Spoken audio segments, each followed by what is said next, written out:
There is an island at the far edge of the world, so far west that the sea beyond it has no other shore. It is, by any measure you could name, a paradise. Cedar and juniper burn low in the hearth of a cave, and the smoke drifts out over meadows of violets and wild parsley. 4 springs run through the grass, each one turning a different way. Grapevines heavy with fruit climb the mouth of the cave, and the woman who lives inside is a goddess, and she is beautiful, and she sings while she weaves, and she is in love. And every morning a man walks out of that cave, past the vines and the springs and the violets, down to the shore. He sits on the rocks, and he weeps. He does this every day. He has done it for 7 years. Behind him is everything a man could want. Eternal comfort, eternal youth if he'll take it. The goddess has offered him that, offered to make him deathless, ageless, hers. In front of him is only the sea, grey and empty, running out to the end of the world. And still he sits with his back to paradise, staring east at nothing, because somewhere out there, past more water than any living man has crossed, there is a small rocky island, poor in everything except the people on it. His wife is there, if she's alive. His son is there, a baby when he left, a grown man now if he's alive. His father, his house, his dog, his olive trees. You know this man's name. Everyone knows this man's name. It has been spoken for close to 3,000 years, in languages that didn't exist when he sailed, by people on shores he never imagined. His story is the oldest adventure we still tell, and yet almost no one alive has heard the whole of it from beginning to end, the way it was meant to be heard. Out loud, in the dark, unhurried. That is what tonight is for. A word before we begin about where this story comes from, because on this channel we tell you. It comes from a poem called the Odyssey, composed in Greek somewhere around the 8th century before Christ, and credited to a poet named Homer. Whether Homer was one man, or many, or a name attached to generations of singers, nobody knows, and anyone who tells you otherwise is guessing.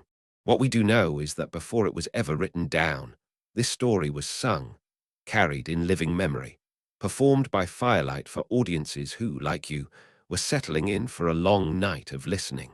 It is not history. It is older than history.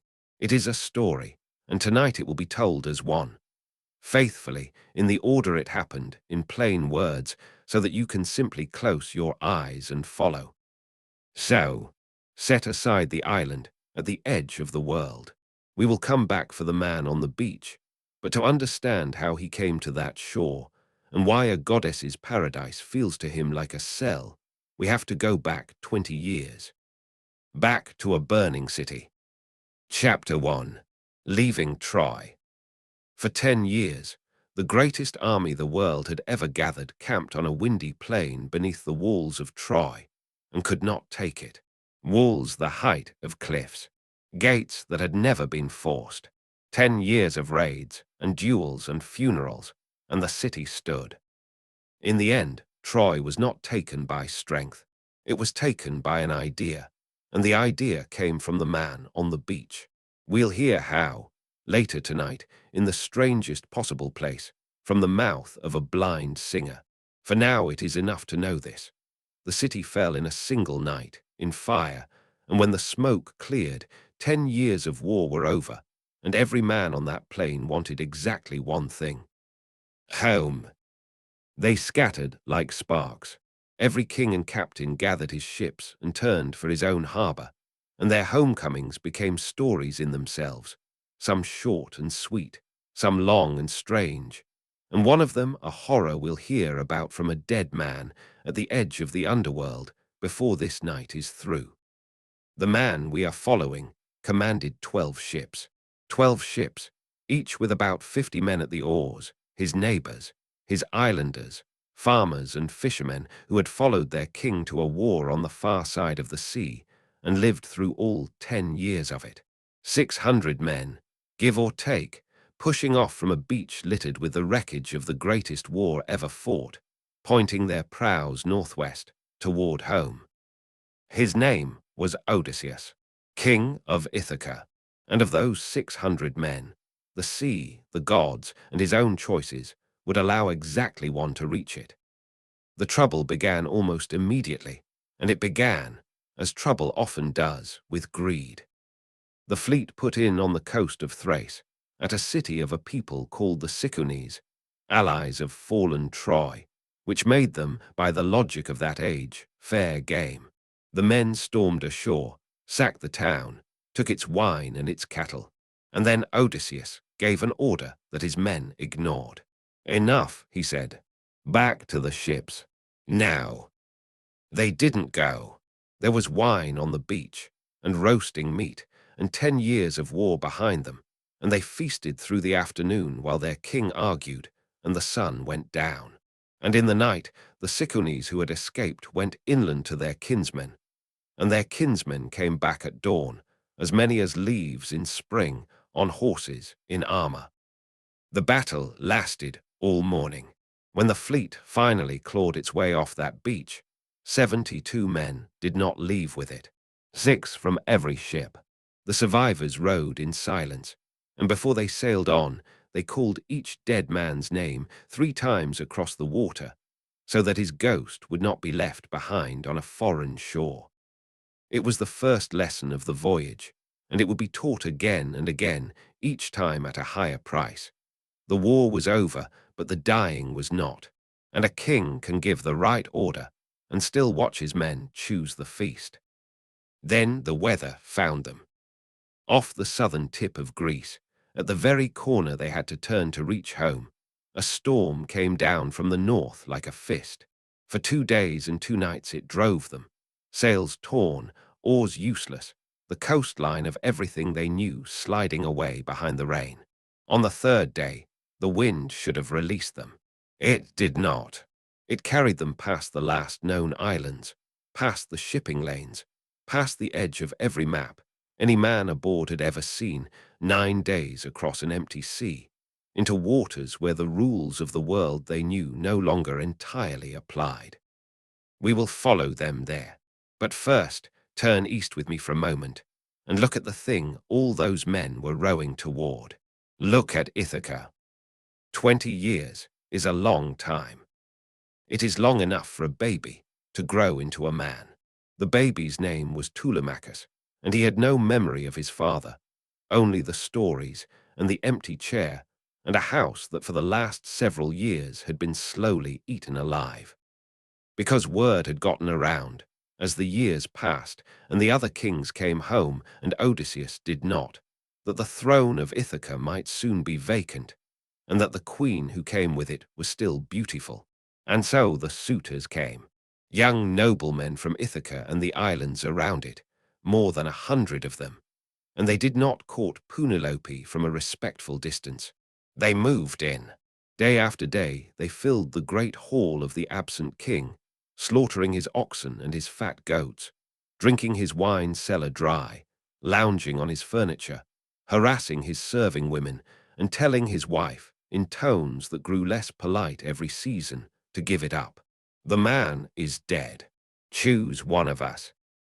Penelope could not throw them out. There was no force on the island to do it, and her son was too young, and a widow who was not yet certainly a widow had no move to make. So she fought the only way open to her. She fought with cloth. She announced that she would choose a husband. Of course she would, but not yet. First, she owed a duty. Old Laertes, her husband's father, would someday need a burial shroud, and it would shame the house if its queen had not woven one. Let her finish the shroud. Then she would choose. The suitors, who could hardly object to piety, agreed.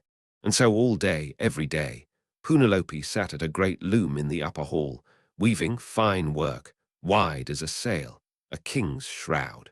And every night, by lamplight, behind a locked door, she unwove it. Thread by thread, hour by hour, she picked apart the day's work until the cloth stood exactly where it had stood the morning before.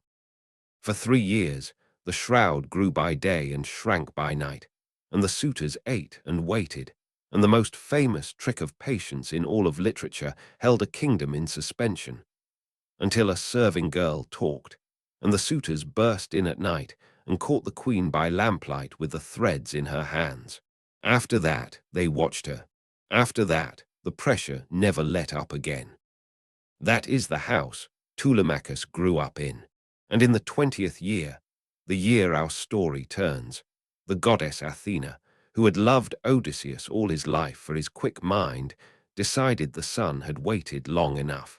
She came to Ithaca disguised as an old family friend, sat with the young man in the loud, occupied hall, and put a spine in him. "Your father is not dead," she told him. "Go and look. Ask the men who fought beside him." So Telemachus did something no one expected of the quiet boy in the corner. He borrowed a ship, slipped out of the harbor at night, and sailed to the mainland, to the courts of the old kings, asking after his father. He heard much and learned little. Old Nestor at Pylos, kind and endless in his talk, knew nothing past the first days of the voyage home. In Sparta, King Menelaus, with Helen herself, the face that launched the war, now serenely pouring wine at his side, as though the whole world had not burned for her, could offer only a years-old rumor that Odysseus was alive, held on an island by a nymph, weeping on a shore. Nothing more. And there was something in that gilded Spartan hall, in the too-smooth peace between that king and that queen, that taught Telemachus a quiet lesson. Not every homecoming heals. Some houses are only pretending. He turned his borrowed ship for home, not knowing that the suitors had learned of his voyage, and that a shipload of them was anchored in a strait he had to pass, waiting to kill him on the water. Leave him there, sailing toward the ambush. He will pass it, Athena will see to that, but not yet, and not tonight's worry. Tonight, on Ithaca, the lamps are going out one by one. The suitors sprawl, snoring in the hall, among the bones of another man's cattle, and in the upper room, a lamp still burns, and a woman sits at a loom that no longer holds any secret, her hands still, listening to the sea. She has waited 20 years. She can wait a little longer.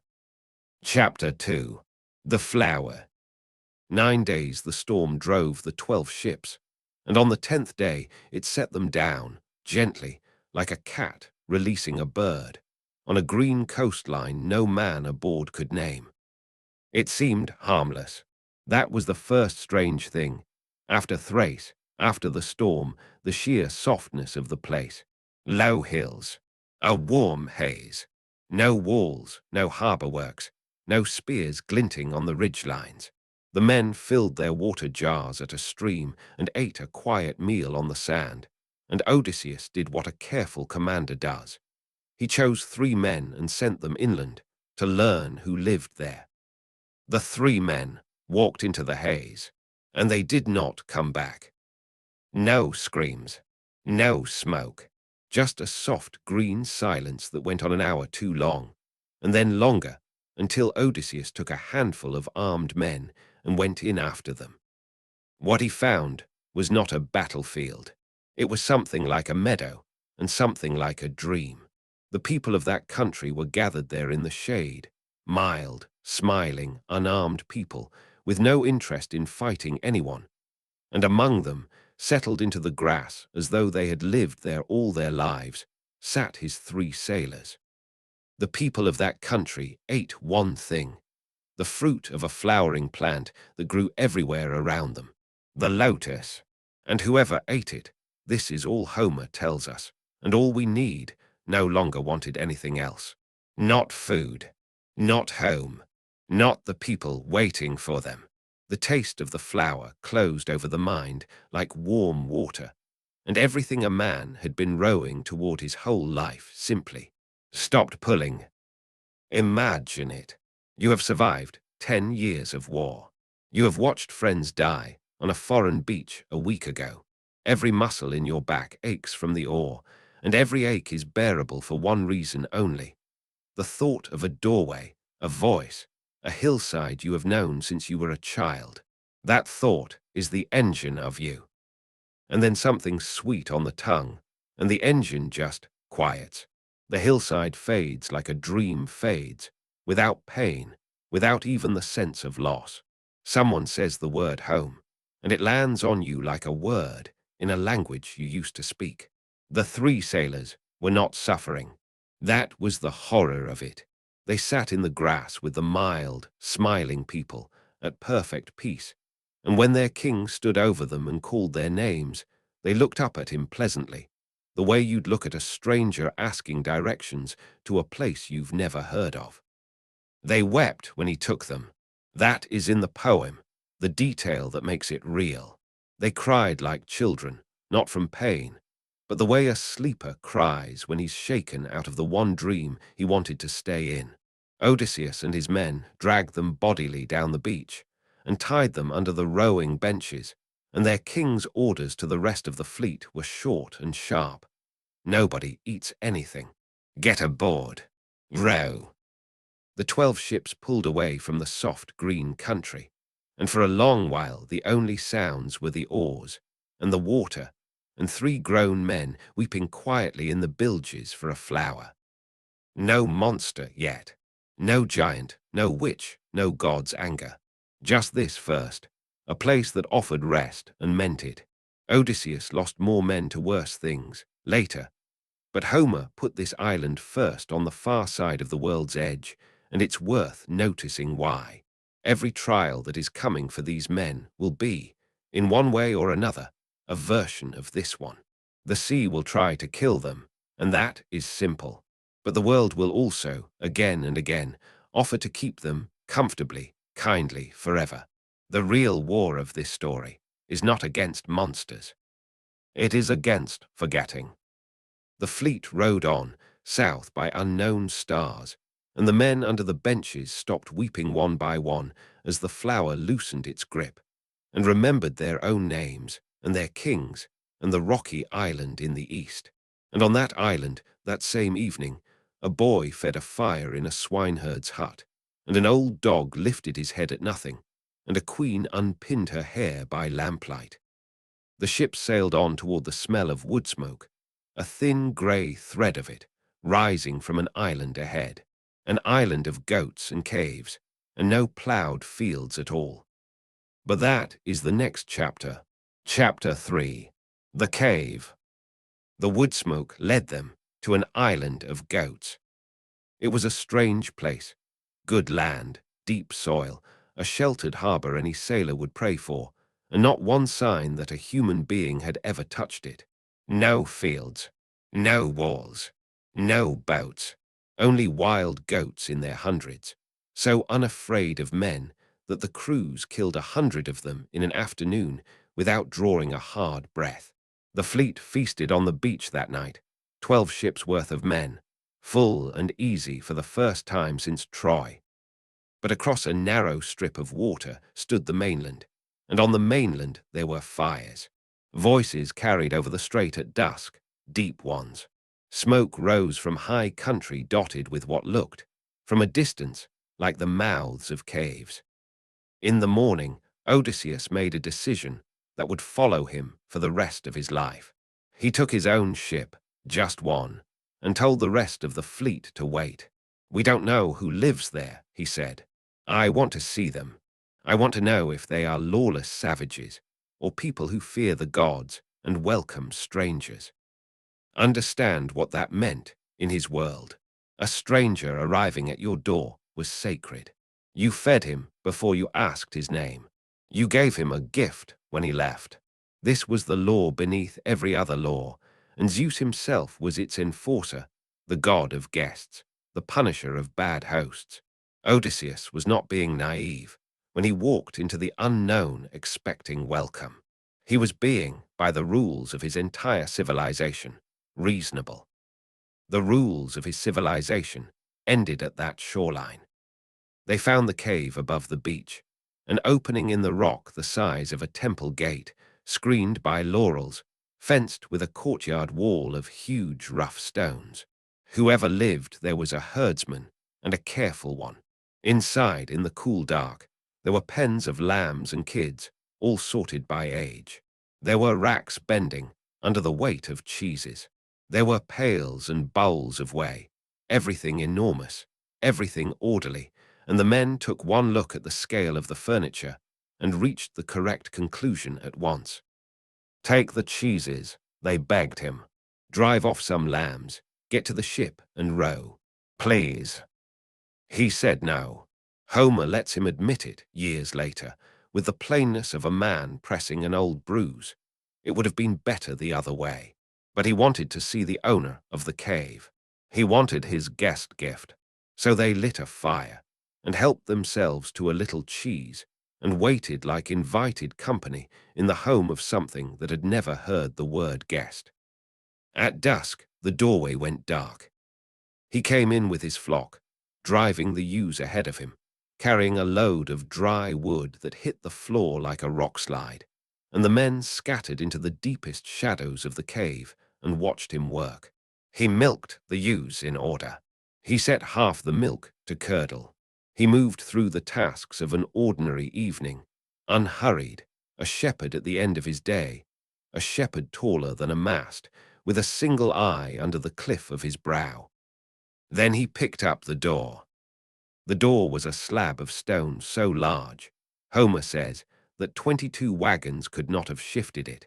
He set it into the cave mouth, the way a man sets a lid on a jar. The click of it settling into place was the sound of every plan dying at once. Whatever happened next was going to happen in here. And then he saw them. "Strangers, who are you?" The voice filled the cave like water filling a jar. And here is the detail worth keeping. It was not a roar. It was a question, curious, almost courteous, the interested voice of a householder finding something unexpected in his pantry. "Where do you sail from? Are you traders? Or pirates?" Odysseus stepped out of the shadows and gave the speech of his world. "We are Greeks, coming from Troy, blown off course, and we come to you as guests." He invoked the law. He invoked Zeus, protector of strangers, who punishes those who harm a guest. The giant considered this the way you might consider a mouse, explaining its legal rights. "We are the Cyclopes," he said, more or less. "We don't care about Zeus. We are stronger than gods." And then, conversationally, "Where is your ship?" Odysseus, lying smoothly even now, said the ship was wrecked. Lost on the rocks. Only these men survived. The giant made no answer to that. He simply reached down, took 2 of the men, and killed them against the floor. "We will not stay long here. Homer does not linger, and neither will we." The poem gives it 4 lines, and the worst of them says only that he left nothing. He ate them the way a lion eats, and washed it down with milk, and stretched out among his sheep, and slept, filling the cave with the sound of it. And in the dark, Odysseus drew his sword and crept toward the great sleeping shape, and found the spot under the ribs where a blade goes in, and stopped. Because of the door. Kill him, and the stone stays where it is forever. The sword would be suicide for every man in the cave. So he did the harder thing, the thing that makes him who he is. He put the sword away, sat down in the dark next to the bones of his crewmen, and began to think. Morning came. The giant milked his ewes in order, did his chores, took 2 more men, and made his breakfast of them as calmly as the evening before. Then he lifted the door aside, drove out his flock, and set the stone back in place behind him. Easily, Homer says, like a man capping his quiver, and his whistling faded away up the mountain, and the cave was black, and Odysseus stood in the blackness among his surviving men and built the plan piece by piece. There was a club in the cave, an olive trunk, green wood, drying by the pens, the giant's walking stick. To the men it was the mast of a cargo ship.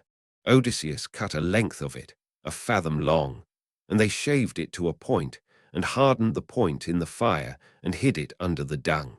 Then he chose by lot the 4 men who would help him lift it, and told them the rest of it, and the day crawled by in the dark, in the smell of smoke and sheep and blood, waiting for the door to open. At dusk it opened. The flock came in. The stone closed. The evening's 2 men died, like the 4 before them. And then Odysseus stood up and walked toward the thing that had eaten a 5th of his landing party and held up a wooden bowl full of wine. It was not ordinary wine. He had brought it from the ship on a hunch, a gift he'd been given on the Thracian coast, wine so strong it was meant to be cut 20 to 1 with water. The giant had never in his life drunk anything but milk.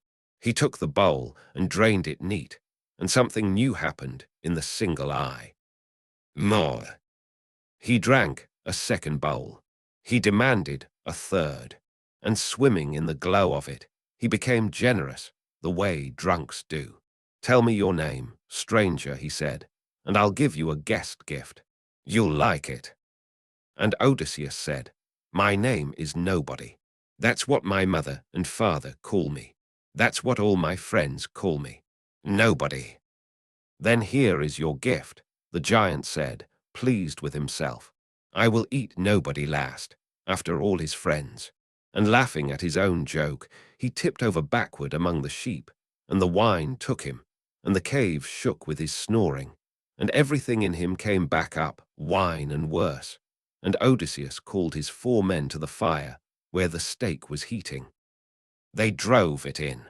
We'll leave it at Homer's 2 images and step back out into the air. The hiss of it, like hot metal plunged in water, and the scream that split the night wide open, a scream that brought the neighbors.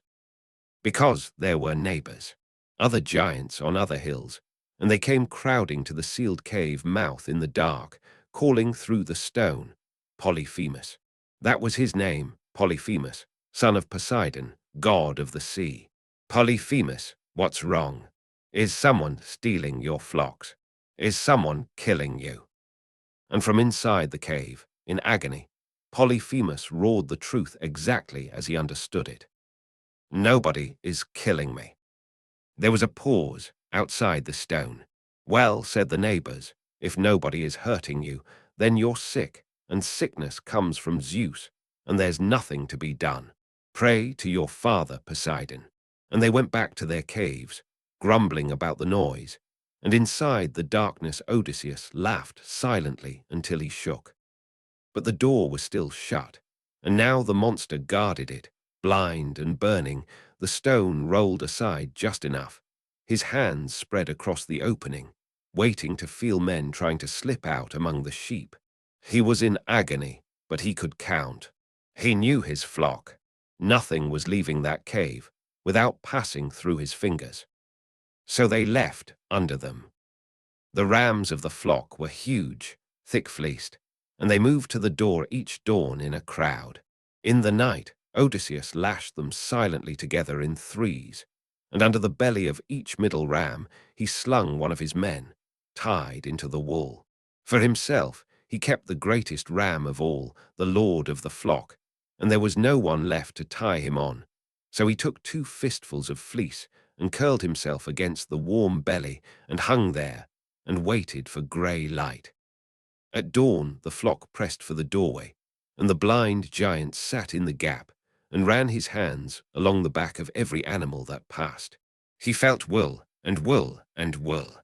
Under the wool, inches beneath his spread fingers, men hung with their faces pressed into the smell of lanolin, not breathing. The great ram came last. It never came last, and Polyphemus stopped it in the doorway and held it and spoke to it gently. "Old friend," he said, "you're always first. First to the grass, first to the stream, first home at night. Why last today? Are you grieving for your master's eye? If you could talk, you'd tell me where he's hiding."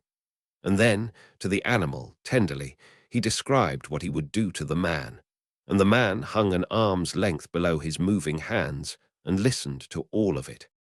Then the ram walked on, out of the shadow of the door, into the morning.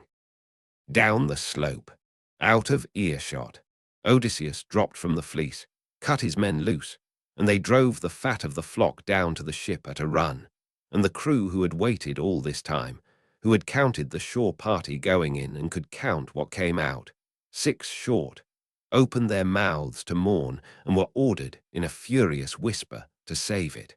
Row, now. And they were away. Clear water widening behind the stern, the cliffs sliding past, the whole horror shrinking to an island. And it was here, exactly here, safe, that Odysseus could not help himself. He stood up in the stern and shouted, Cyclops, if anyone ever asks who blinded you, it was no nobody. Tell them it was Odysseus, sacker of cities, son of Laertes, Odysseus of Ithaca. He gave it everything. His name, his father, his address. And the blind giant on the headland tore the top off a hill and threw it at the voice, and the wave of it nearly drove the ship back onto the beach. But that was not the damage. The damage was done with words, and it was already travelling. Because Polyphemus raised his ruined face to the sky and stretched out his hands to the sea and prayed to his father, Hear me, Poseidon. If I am truly your son, grant that Odysseus, sacker of cities, son of Laertes, never reaches his home. Or if it is fated that he must, then let him come late, and broken in a stranger's ship with every companion dead, and let him find trouble waiting in his house. Far below the water, the god of the sea heard every word. That is the whole story from here, if you want it in one sentence.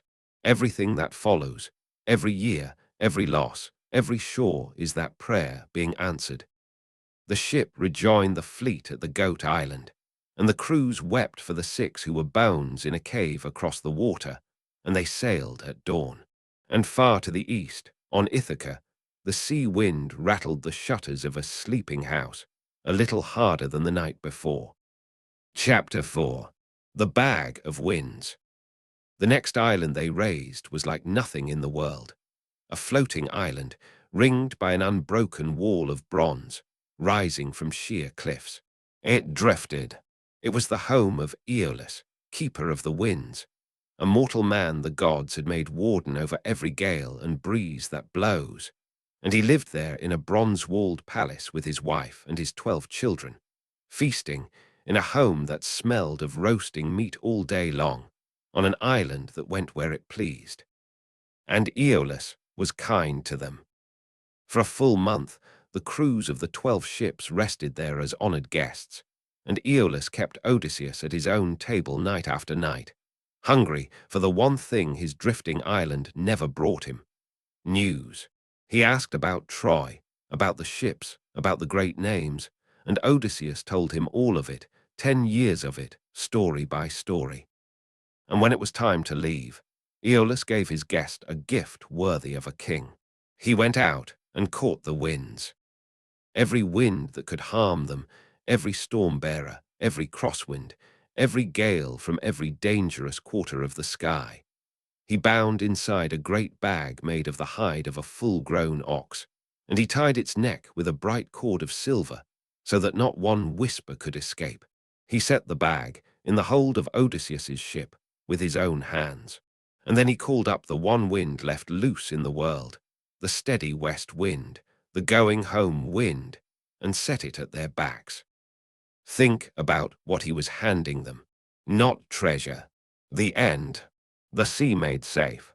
Home guaranteed in a sack. For 9 days and 9 nights, the west wind bore the fleet east, and for 9 days and 9 nights Odysseus did not sleep. He would let no one else touch the sail or the steering oar, not now, not this close. And he stood at the stern through the dark hours with the sheet in his own hand, while his men watched him, and watched the ox-hide bag in the hold, and talked quietly among themselves, because they had been doing arithmetic. Look at him, the whispers ran, bench to bench, ship to ship at anchor. He guards that bag like a dragon. Gold in it, you can be sure, gold and silver from Aeolus, a king's gift for the king. And what do we carry home, after 10 years of the same war and the same sea? Empty hands. He gets the treasure. We get the ore. It was wrong, every word of it. But it had one thing going for it that the truth did not. No one had told them otherwise. Odysseus, who talked his way past a god's son, had not thought to tell his own crews what was in the bag. On the 10th day, they saw Ithaca. Not a smudge on the horizon. Home truly there, so close, Homer says, that they could see the fires on the shore, men tending flames on the beaches of their own island. That close, a morning's sail. After 10 years of war and a voyage past the edge of the world, the king of Ithaca stood at the steering oar of his own ship and looked at the smoke of his own people's fires rising into the sky. And his body, which had obeyed him for 9 sleepless days and nights, quietly presented its bill. His eyes closed, just for a moment, at the oar within sight of home, and sleep took him like deep water. The whisper moved fast, once the king was down. Now, look how he sleeps on it. Just a look. We'll take our share, and no one's the poorer. And hands were on the silver cord, and it was such a lovely knot, and it came apart so easily. Every wind in the world came out of that bag at once. The sky went black in a breath. The sea stood up, and the storm, the whole storm, all of them, every gale Aeolus had caught and caged, took the 12 ships and threw them west, back the way they had come, while Odysseus woke to the screaming of wind and men and understood, in one glance at the empty ox-hide flapping in the hold, everything that had happened and everything it meant. He tells us, years later, honestly, what went through his mind in that moment. He considered, quite calmly, stepping over the side and letting the sea have him. He weighed it. Then he pulled his cloak over his head and lay down in the bottom of his ship, and endured, and the storm blew Ithaca's fires out of sight, and blew the fleet all the way back across the world, and threw it up at last on a familiar shore. The floating island, the bronze wall, the palace that smelled of feasting. Odysseus walked up from the beach with one herald and one companion, and sat down on the threshold of the hall where he had been an honored guest for a month, and the feast inside went silent. Aeolus stared at him from the high table. Odysseus, how, what malignant power dragged you back here? We sent you home. We wrapped it up and put it in your hands. And Odysseus told him the truth. My crew undid me while I slept. My friends, help me once more, you have the power, and mend it. Silence, the length of a held breath, and then Aeolus rose from his table, and his answer came down like a door closing. Leave this island, now. Of all living men, you are the last I may help, because now I see what you are. You are hated by the gods. Get out. No storm this time. No monster. Just a good man's face closing against him, and the long, quiet walk back down to the ships. That was the whole punishment, and it was worse than weather. They rowed away from the bronze island under a dead sky. No wind at all now. Not one, 6 days and 6 nights at the oars. The crews grinding forward in a silence with a new flavor in it. Grief, yes. Exhaustion, yes. But under those, something no one said aloud, though every man at every bench could taste it. The gods hate you. On the 7th day, they saw a harbor, a magnificent one, a ring of sheer cliffs around dead calm water, with one narrow gate to the sea. 11 ships rowed gratefully inside and tied up along the base of the cliffs, rafted together in the still water, safe at last from any weather in the world. Odysseus looked at that beautiful stone circle, and something old and animal in him flinched. He tied his own ship outside the gate, to a rock at the foot of the cliffs, in open water. He never explains why. Neither will we. But hold on to where the 12 ships are lying tonight, 11 inside the stone jar and 1 outside, because that is the next chapter, and it is the shortest one, and after it nothing is the same. Chapter 5. The Harbor. The land above the cliffs was green and quiet. Smoke rose somewhere inland, a single thread of it, and no other sign of anyone at all. Odysseus climbed a crag and saw no fields, no oxen, nothing but that smoke, and did what he always did. He sent men to look. 2 sailors and a herald. 3 men walking up a smooth wagon road into the hills.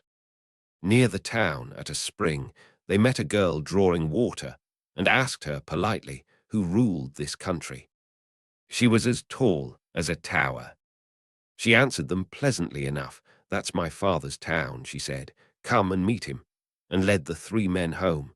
And the men followed, tilting their heads further and further back, because the doorway she led them to was the wrong size, and the woman inside it was the size of a mountain ridge. And the men, Homer says, were sickened just at the sight of her. She called her husband from the assembly place, and her husband came, and the age of questions was over. He snatched up one of the 3 men for his dinner. The other 2 ran. They came down the wagon road flying, and behind them the town emptied. Not an army, a population. The Laestrygonians, in their thousands, huge as hills, streaming down the cliffs on every side of that beautiful ring of stone, above the 11 ships rafted together in the still water below.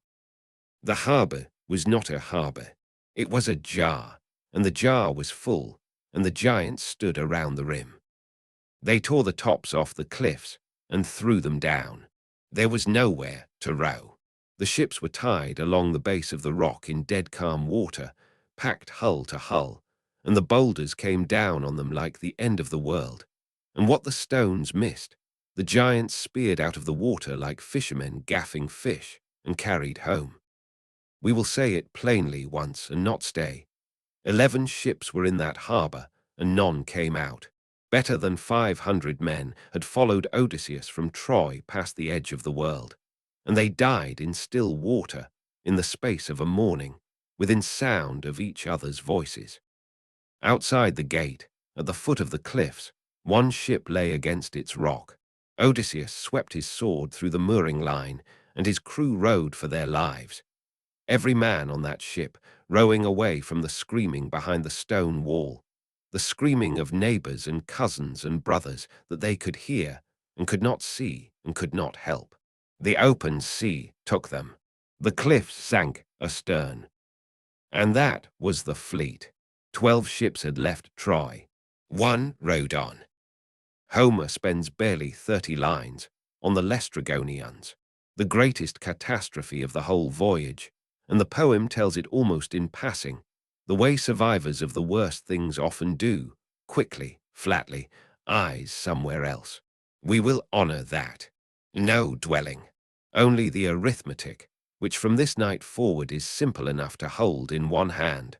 1 ship. Some 45 men. Everyone else is gone. Far away on Ithaca, that evening, the suitors slaughtered another of the absent king's oxen, and complained about the wine, and no one in that bright, noisy hall knew that across the world the kingdom's men had just died in a stone jar, or that nearly every woman on the island who thought of herself as a wife had been, since morning, a widow. The one ship sailed on, its rowers weeping as they rowed, glad to be alive and sick to be glad, until a low green island rose ahead in the twilight. They beached the ship and crawled ashore and lay down where they landed, and for 2 days and 2 nights they did not move. They simply lay on the sand next to their grief, too tired to speak. On the 3rd day, Odysseus climbed a hill and saw smoke rising from a house in a forest. Chapter 6. The House in the Forest. He didn't tell them at first. Climbing down, he met a great stag coming to drink at the river and killed it, and carried it into camp across his shoulders, and made his exhausted men eat before he said the word smoke. Even then, they broke. They wept openly, remembering the last smoke, and the one before that, the Cyclops, the harbour, and Homer says their weeping did no good, and there is a whole philosophy in that half-line. It did no good. There was smoke, and someone had to go and see, because they were lost and the food would run out. That was all. So Odysseus split the crew into two companies, one under himself, one under a man named Eurylochus. Remember Eurylochus. He had survived everything so far, and watched all of it, and somewhere between the cave and the harbor, he had stopped believing that his captain's luck was a kind of protection. Lots were shaken in a helmet. Eurylochus's company drew the forest. 22 men walked in under the trees and found in a clearing a house of polished stone. Wolves came to meet them. Mountain lions came to meet them. That was the first impossible thing. The clearing was full of predators, and the predators came fawning like farm dogs, standing on their hind legs, wagging, pressing close, with something desperate in their eyes that no one looked at too long. And from inside the house came the sound of a woman singing, low and lovely, and the shuttle of a loom going back and forth. The men called out. The door opened on a woman of impossible beauty, who smiled and asked them in. They went, all but one. Eurylochus hung back at the tree line. He suspected a trick, Homer says, and by now, who can blame him? And through the doorway, he watched the whole thing happen. He watched her seat them in her hall. He watched her mix them a welcome drink of cheese and barley and honey and wine, and watched them drink it to the last drop. And then he watched her rise and take up a slender wand and touch each man on the shoulder like a queen conferring a knighthood. And they changed. Their voices went first, then their faces, lengthening. Their hands on the table were hooves. In the space of a caught breath, where 21 sailors had been sitting, 21 pigs squealed and scattered. But this is the detail Homer insists on, the one that makes it a horror and not a farce. Their minds did not change. Inside every pig was a whole man, understanding perfectly. She drove them weeping into her sties, and threw them acorns on the ground, and went back to her loom. Her name was Circe. She was a goddess, daughter of the sun himself, and the wolves and lions in her dooryard had all arrived once as men. Eurylochus ran. He came out of the forest unable to speak, and when the words finally came, he told them what he'd seen, and then he begged Odysseus not to go up there. Take the one still alive and row. And Odysseus looked at his last 40-odd men, and at the forest with 22 of them in it, minus one, and slung his sword over his shoulder and went up alone. He would have walked straight into the sty. He knew it and said so ever afterward. What saved him was that a god stepped out of the trees. Hermes, looking like a young man just getting his first beard, stood in the path and asked him, with real curiosity, where exactly he thought he was going. Then he told him. He told him what was in the welcome cup, and what the wand did, and where his men were penned. And then he stooped at the base of a tree and pulled a plant out of the earth and put it in Odysseus's hand. Black root, milk-white flower. The gods call it moly, he said. It is hard for mortal men to dig. Not for me. With that flower in his blood, Hermes said, her drug is nothing. She will strike you with the wand, and you will not change. When she does, draw your sword, fast, as if you mean to kill her. She will offer you her love and her table. Take them, but make her swear the great oath of the gods first, that she plans no further harm, or she will unman you when your guard is down. Then he was gone, up toward Olympus, and a man stood alone on the path with a flower in his hand, and went on to the house of stone. It happened exactly as the god had said. The song, the door, the smile, the cup. He drank it down, every drop, looking her in the eye. The wand fell on his shoulder. Go to the sty, she said. Lie down with your friends. And nothing happened. He drew the sword and came at her as if to run her through, and Circe, who had turned every man who ever found this clearing into an animal, without one exception in who knows how many years, cried out and slid under the blade and took his knees in her arms. Who are you? She said, no man has ever drunk that cup and stood. You must be Odysseus. He told me you would come. Hermes told me long ago. The man of many turns, on his way home from Troy. She offered what the god had said she would offer. He answered as the god had taught, swear first. And she swore the oath that binds even gods, and kept it ever after to the letter. But when her serving nymphs had bathed him and dressed him and set a feast in front of him, Odysseus sat at the table of the goddess and would not eat. He sat, Homer says, with his mind elsewhere and his eyes down, and Circe finally asked him why. Is it another trick you fear? I have sworn. And he said, what decent man could eat while his friends are pigs in your yard? Free them. Then I'll eat. So she took her wand and went out, and drove them from the sty, and rubbed each one with a second drug. And the bristles fell away, and they stood up men. And here Homer adds a touch you would never invent. They came back not just restored, but improved, taller than before, younger, handsomer. And they knew Odysseus, everyone, and wept, and clung to his hands. And the goddess of the house stood watching this reunion of mortals, and Homer says even she was moved. Then she said a strange and generous thing. Go down to your ship, she said.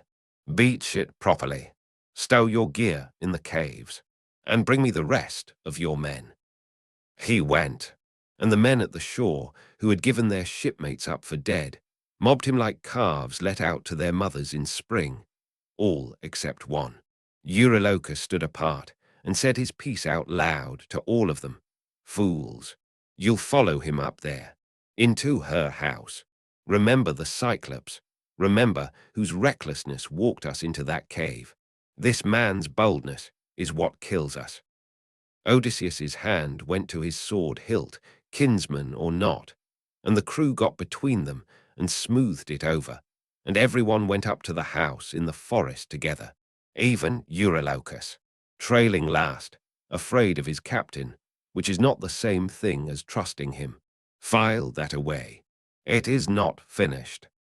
And then a strange thing happened to the story. It stopped. Circe kept her oath royally. Baths, bread, meat, wine, soft beds day after day, and no harm in any of it. The men healed.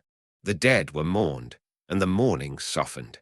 And the days became weeks, and the weeks became months, and the seasons went all the way around, and it was a year, a full year at the table of the goddess, and it was the crew, the ordinary men, the ones with no goddess pouring their wine, who finally took their captain aside one evening and said, in effect, Sir, strange one, have you forgotten? Ithaca, home, remember home. The man who wept for Ithaca on every shore of this voyage had to be reminded of it by his rowers. We won't jeer at him. Mark it, though, gently, because you have seen this before. The lotus, taken not as a flower this time, but as a year of comfort after horror. And even the strongest homing heart in literature came quietly to a stop in it, until someone said the word aloud. That is twice now the voyage has nearly ended, not in death, but in contentment. It will happen once more before the end, and the third time will last 7 years. That night, in the dark, Odysseus asked Circe to keep her old promise and send him home, and she gave him an answer nobody in that house could have imagined. She would not keep them, she said, but the way home did not run where he thought. Before Ithaca, there was a voyage no living man had made, to the far shore of the world's encircling river, to the fog country where the sun never breaks through.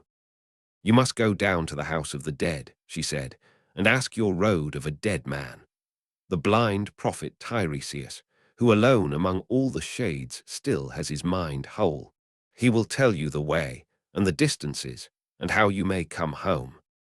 Odysseus sat down on the bed and wept, and by his own account he no longer wanted to live or see the sunlight.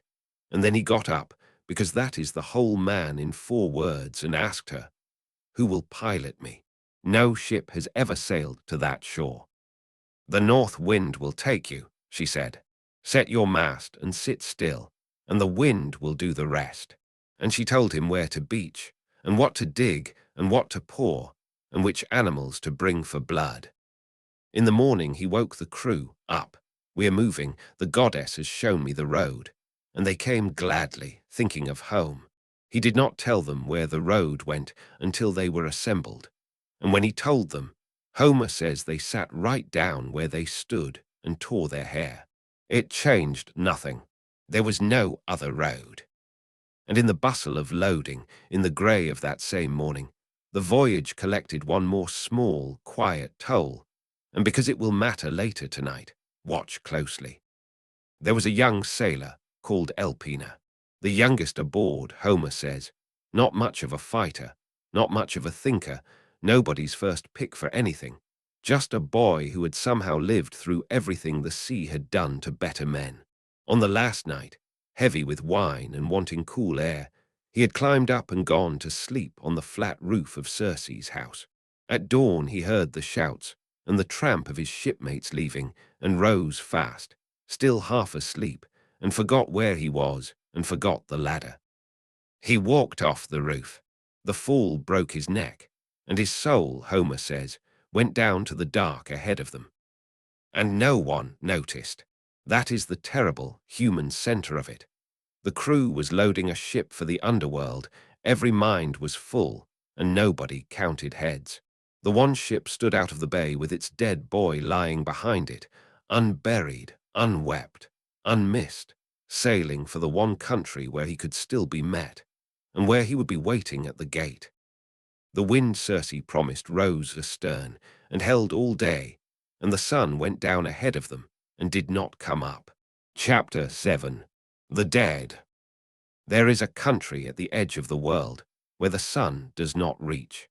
Homer places it on the far shore of the deep-running ocean, the river that circles everything, a coast of fog, where a dim people live in a mist that no morning has ever burned away.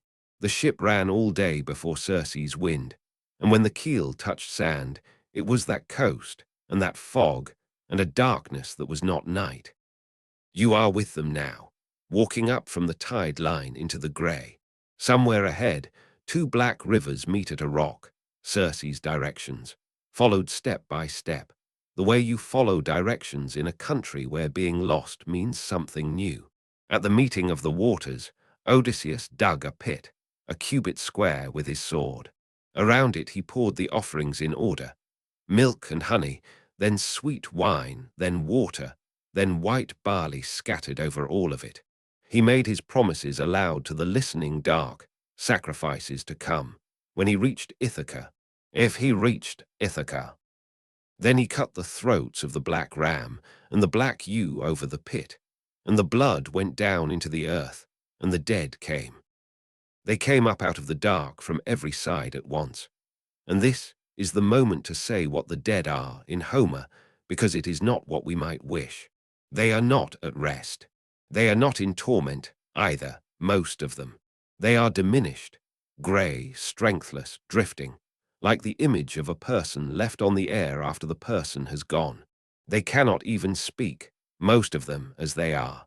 But blood is life, and the smell of it woke something in them, and they crowded toward the pit in their thousands. Brides who died young, old men who had finished everything, boys, mothers, and soldiers, so many soldiers, still in the armor they were killed in, still carrying the wounds. And Odysseus, who had stood his ground against a Cyclops, sat crouched at the pit with his sword bare over the blood, holding back the entire nation of the dead, and Homer gives him the honesty of admitting it. Green fear took hold of him. The first shade he knew came before the crowd, and there should not have been any face there that he knew so new. It was Elpina, the boy from the roof, still unburied on Circe's island, his body lying where it fell, behind them, unwept, and his soul already here, at the gate, waiting for the shipmates who had not yet noticed he was gone. Odysseus wept at the sight of him and asked the sailor's question, "How did you get here faster than my ship?" And the answer was small and human and awful. the wine and the roof, and the ladder he forgot. Then the dead boy asked for the only thing the dead can still want. "Don't leave me behind unburied," he said. "Don't sail away and forget me, or I will become a cause of the gods' anger against you. Burn me with my armor. Heap a mound over me by the grey sea, so men not yet born will sail past and see it, and know a man is there.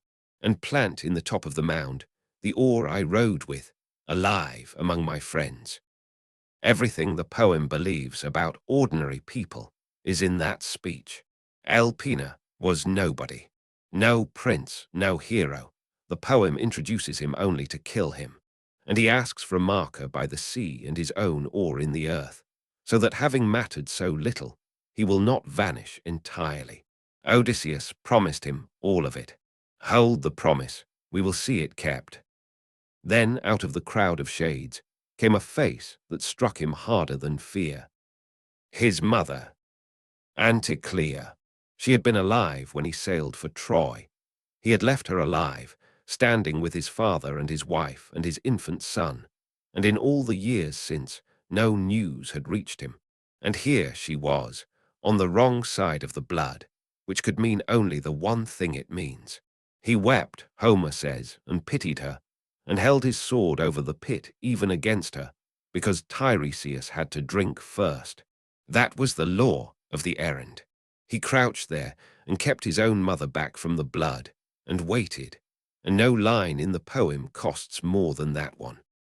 The prophet came at last, blind in life, and the only soul in all the dark whose mind death had not dimmed. He drank and he spoke, and what he laid out was the road home and the price on it. "You seek honeyed homecoming," Tiresias said, "but a god will make it bitter. The earthshaker's anger goes with you, for the blinding of his son. Even so, you may yet come home, hard though it be, if you can rule one thing, your appetite and your men's. For you will come," he said, "to the island of Thrinacia, where the sun keeps his cattle. 7 herds, 7 flocks, 50 in each. They do not breed, and they do not die, and the sun who sees all things delights in them. Leave them unharmed, leave them utterly alone, and you may all still reach Ithaca, but harm them, and I foretell destruction for your ship and your crew. And if you yourself escape it, you will come home late and broken in a stranger's ship with every companion dead, and find trouble in your house. Proud men eating your substance, courting your wife. Hear the shape of that. The prophecy of the road home is Polyphemus's curse, word for word, handed down through the mouth of the dead. The prayer was heard. It is now the architecture of his life. But Tiresias did not stop at Ithaca, and the last of his prophecy runs past the end of this story, so listen to it once and keep it somewhere quiet. When the proud men in your hall have been dealt with, he said, you will have one more journey inland, carrying an oar, until you reach a people so far from the sea they salt no food, and take the oar on your shoulder for a winnowing fan. Plant it there, make your peace with Poseidon, and go home. And death will come to you at last away from the sea, or gently from the sea, a mild death, in sleek old age, with your people in prosperity around you. A gentle death, far off in old age at home. That is the promised end of Odysseus, spoken in the underworld, and the poem never shows it. It simply leaves it standing on the horizon like a light. We will do the same. Then the prophet withdrew into the dark, and Odysseus let his mother come to the blood. She drank and knew him instantly, and the questions poured out of both of them across the pit. His came first, the only ones that mattered. How did you die? Is my father alive? My son? And my wife? Does she stay with the boy? Or has she married some other man? And Anticlea gave him Ithaca, plain and true. Penelope endures, she said. She stays in your house. Her nights are grief, and her days are tears, but she stays. Telemachus holds your lands. Your father Laertes has left the palace for the farm. He sleeps in the ashes by the fire in winter, and in the leaves of the vineyard in summer. in an old man's rags, grieving for you. And as for me, she said, no sickness took me, no archer goddess with her painless arrows. It was my longing for you, Odysseus, for your counsel and your gentleness. Missing you is what took the sweet life out of me.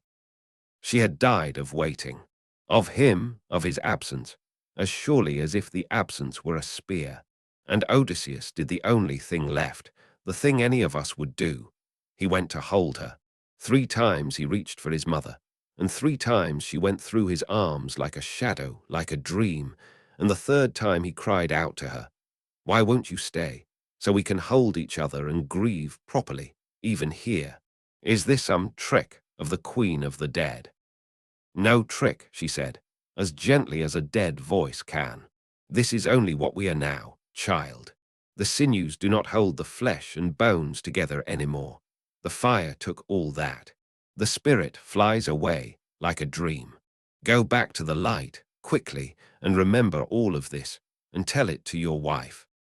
Others came after her, and we will let most of them pass, queens and princesses of the old stories, each with her history, drinking and speaking and drifting away. But 3 of the dead who came to that pit were men Odysseus had fought beside for 10 years, and their 3 interviews, taken together, are the poem stating its deepest belief. Listen to the order. First came Agamemnon, lord of all the Greeks at Troy, the king of kings, and Odysseus wept to see him here, and asked what storm or enemy took him. And Agamemnon told him, none. He had come home. That was all he did. He came home to his own hall and his own wife, and his wife and her lover butchered him at his own table, at his own feast, like an ox at the manger, with his men dying around him among the wine bowls. The great king's shade gave Odysseus a survivor's advice, bitter as ash. Never be too gentle, even with your wife. Do not tell her everything, and do not sail home openly. Come secretly, unannounced. There is no trusting women, said the man whose homecoming lasted 1 dinner. Hold that warning against everything still to come tonight, the disguise, the caution, the testing, because Odysseus holds it, and hold it, too, against the woman it slanders by association. Across the world from that bloody table stands a wife who has held a kingdom shut against 100 men for 20 years. The poem knows both stories. It is telling you both on purpose. There is coming home, and there is what you find when you get there, and Agamemnon is the proof that the second is a different question from the first. Then came Achilles, the greatest warrior who ever lived, the young lion of the war, dead at Troy in his glory. And Odysseus, seeing him stride up out of the dark, still magnificent among the shades, tried to comfort him. Surely, he said, death is different for you. We honored you like a god while you lived, and here you are great among the dead. Do not grieve at dying, Achilles. And Achilles answered with the most famous rebuke in ancient literature. Do not praise death to me, he said. I would rather be alive, and the hired man of a poor farmer, a landless nobody, breaking ground for wages, than rule as king over all the perished dead. Every value his glorious short life was traded for, thrown down in 2 lines. Better the dirt and the daylight and the hire of a nobody than glory in the dark. And then, because Homer never leaves it abstract, the dead man asked about his living son. And when Odysseus told him the boy had fought bravely and come through the war unwounded, the shade of Achilles went striding away through the fields of asphodel, taking great strides, Homer says, in joy. The one thing that still reached him was the news that his child was alive in the sun. That is the poem's answer to itself, and this whole night's story in miniature. Life, ordinary, unglorious, breathing life, a farm, a family, a father's pride, outweighs everything, even everlasting fame. Odysseus turned down a goddess and immortality for a rocky island and a mortal wife. In the mouth of Achilles, in the land of the dead, you have just heard why. And then, last, one figure who would not come to the blood. Ajax, the huge, quiet hero, second only to Achilles, who had died not at enemy hands, but by his own, after the Greeks judged a contest, and gave the dead Achilles' armor to Odysseus instead of him. The shame of losing had unseated his great mind, and he had fallen on his own sword. And now his shade stood apart in the dark, alone, and Odysseus called to him across the years with real grief. Come, let us put it away, that armor was a curse. The gods destroyed you and not I. Come and speak to me. The shade of Ajax stood there. Then he turned without one word and walked away into the dark after the other souls of the dead. And Odysseus, telling it afterward, says he might have spoken to me even so, or I to him. But the wish went nowhere. Some things do not mend, even dead. It is the loudest silence in ancient poetry, and the poem lets it stand. There were other sights in the deep dark, the famous punished ones, the great sinners at their eternal tasks, glimpsed far off, but the crowds of the dead kept rising, thousands upon thousands with their strengthless cries, pressing toward the living man and his pit of blood, and the green fear came back on him, that some horror out of the deeper dark was next, and it was enough. He rose and called his men, and they went quickly to the ship, and the current of ocean and a rising wind carried them out of the fog country, back toward the sun. He had gone down to the dead for directions, and come back up with the directions, and with three other things no chart shows. His mother's love, named at last as the thing that killed her, Achilles' verdict on what a life is worth, and a promise, standing far off past the end of every trial, of a gentle death in sleek old age, at home. Any man might sail a long way on that. Chapter 8. The Voices, the Strait, and the Sun. They went back the way they had come, back to Circe's island, for a debt was owing there, and this crew had learned what unpaid debts to the dead can cost. On the shore where he fell, they burned Elpina with his armor, and heaped his mound above the grey sea, and set a stone on it, and planted in the top of the mound, upright against the sky, his own shapely oar, exactly as the dead boy asked. Somewhere on the rim of that magic island, as far as the poem knows, it is standing yet. Circe met them at the ship. She knew, of course, where they had been. You men who go down to the dead alive, she called them, twice dying, when everyone else dies once. She fed them all day, and that night she took Odysseus aside, and laid out the road ahead, danger by danger, like a pilot going over charts, because she was the sun's own daughter, and she knew every mile of it. First, she said, the Sirens. They sit in a meadow, and they sing. That is all. Homer, mark this, because the world has forgotten it, gives them no bodies at all. No wings, no tails, no faces. Later ages made them bird women, and later ages still made them mermaids, but in the oldest telling they are only this: a flowering meadow, a heap of the bones of men going soft in the grass, and voices. Whoever hears the song sails to it, and the meadow keeps him, and he rots there listening. His wife's face simply stops mattering. His children's names stop mattering. The song is all. If you must hear it, Circe said, and she knew her man. She knew he must. Then let them bind you to the mast, upright, hand and foot, and stop your crew's ears with wax so they hear nothing at all. And if you beg to be released, if you order it, they are to bind you tighter. Past the Sirens, she said, the road forks, and both forks kill. One way, the wandering rocks, which no ship escapes. The other way, a strait between two cliffs. In the face of the high cliff, halfway up, above the reach of any arrow, there is a cave. In the cave lies Scylla. She has 12 dangling legs and 6 necks, each neck immensely long, each ending in a head, each head with 3 rows of teeth. She keeps her body in the cave, and hangs her 6 heads out over the water, fishing. Nothing passes her. From every ship that runs the strait, she takes 6 men, 1 head, 1 man, and there is no weapon and no tactic and no prayer against her. Under the opposite cliff, close enough that an arrow would carry across, lives the other thing, Charybdis. She is a mouth in the sea. 3 times a day she swallows the black water down, the whole sea, down a spinning throat, until the sand at the bottom shows. And 3 times a day she vomits it back in a boiling upheaval. Pass at the wrong moment on that side, and the ship goes down entire, every plank and every soul, and not even Poseidon could pull you out.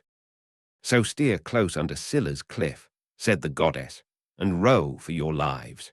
Better to mourn 6 men than everyone at once. And Odysseus asked the question you would ask, can't I fight her? Arm myself, and when she strikes, strike back.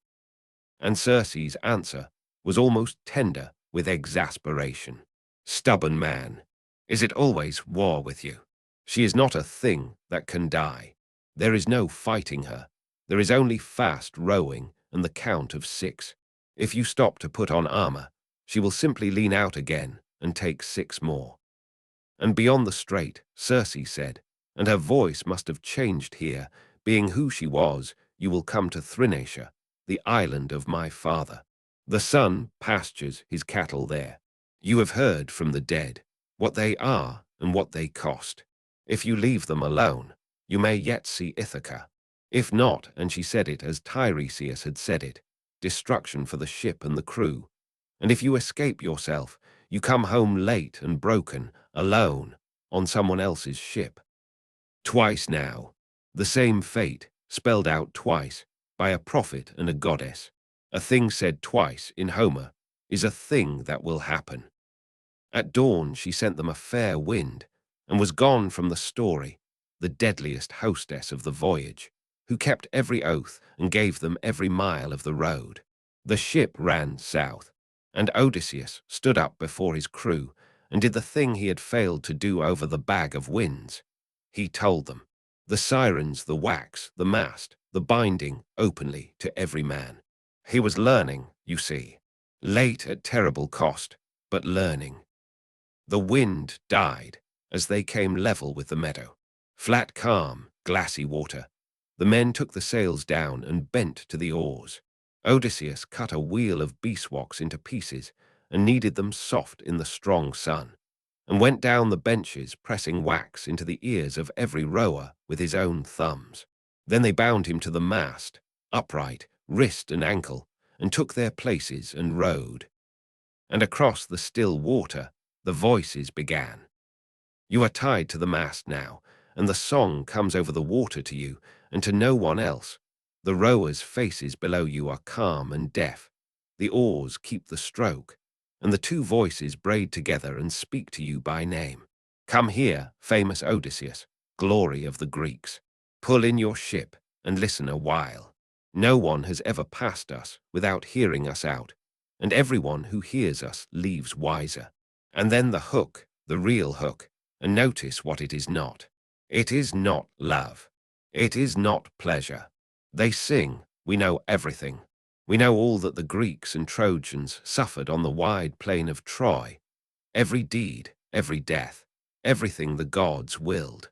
We know everything that happens on the nourishing earth. They are offering him the war. His war, every friend's death explained, every question of 10 bloody years answered, and past it, all knowledge, everything forever. The bones in the meadow belonged to men who were only curious. And it works. On him, of all men, of course it works.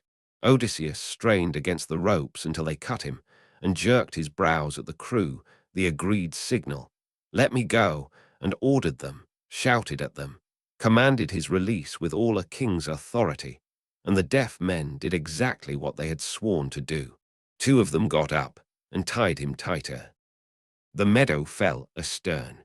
The voices faded under the beat of the oars, and when the last thread of the song was gone, the rowers unstopped their ears and untied their captain, and he stepped away from the mast, the only man in the world's oldest story who heard that song and lived, not because he was strong enough to resist it, because he had arranged, in advance, to be unable to obey himself. There was no time to feel clever. Ahead, the sea was narrowing between two cliffs, and they could hear it, a thundering where white water climbed the rock, and under it, hideously regular, a sucking sound, like the world's throat working. Odysseus paced the deck, keeping the crew's eyes on their oars and off the smoke of the whirlpool. Row, watch the stroke, keep her under the high cliff, and he told them nothing about what lived in the high cliff. He admits it, telling the story after. I did not mention Scylla. There was no arming them against her, and no rowing away from her, and a crew that knew might have dropped the oars and hidden in the hold, and then the whirlpool would have them all. So the 6 were spent unwarned. Command is full of rooms like that one, and Circe's voice notwithstanding. He armed himself anyway, 2 spears, full bronze, and stood at the bow, scanning the rock face until his eyes ached. He could not help it. It changed nothing. He never even saw her come. They were watching Charybdis. Everyone was watching Charybdis. She was impossible not to watch. The whole sea going down her gullet until the bottom sand showed black, then blasting back up like water over a great fire, spray raining on both cliffs. And while every face was turned to that, the high cliff behind them simply leaned down. 6 heads. 6 men snatched straight up off the benches, oars still in their hands. Odysseus turned at the sound and saw them high in the air, already going up the rock, and they were calling down to him, his name, Homer says, calling him by name, stretching out their hands in the last extremity. He says it was the most pitiful thing his eyes ever saw on all the sea's roads, this, from the man who had just come back from the land of the dead, and there was nothing, nothing to throw, nothing to climb, nothing to say. The ship shot on through the strait, because the only way to honor the 6 was to make them the only 6. And the water opened out, and the strait was behind them, and the count stood at 39. Ahead, low on the sea, lay a green island, and across the water came the lowing of cattle, faint and peaceful, like evening in any farm country on earth. Thrinacia, the island of the sun. Odysseus heard the cattle and told the crew, then and there, both prophecies, the dead prophets and the goddesses, word for word. Row past, he said. Whatever we suffer, the worst thing in the world is on that island. Row past it. And Eurylochus stood up in the ship. You are made of iron, he told his captain, in front of everyone. You never tire, so the rest of us must be made of iron too. Look at your men, dead on their feet, a night coming on, and you'd have us row past the one safe beach into open water, into whatever the dark decides to do to us. Night winds wreck ships, Odysseus. Let us land, and eat supper by the boat, and sail at first light. The crew shouted for him, every voice, and Odysseus felt the shape of it close around him like the Cyclops' stone. One man cannot row a ship past an island alone. Then swear, he said. Swear every man, a great oath. Not one animal on that island dies. We eat the goddess's stores, and nothing else. And they swore it gladly, every man, and beached the ship, and ate their supper, and wept for the 6 the cliff had taken, and slept. In the night, the god of the sea called in a debt somewhere, and by morning the wind had gone around to the south, and it blew from the south without stopping for one entire month. A month pinned on that beach. The stores Circe gave them lasted a while. Then the fishing lines came out, and the birds' snares, hunger, Homer says plainly, gnawed at their bellies. And every day the fat, beautiful, forbidden cattle grazed past the starving men, udders full, hides gleaming, entirely unafraid, the way animals are unafraid when their owner can see everything.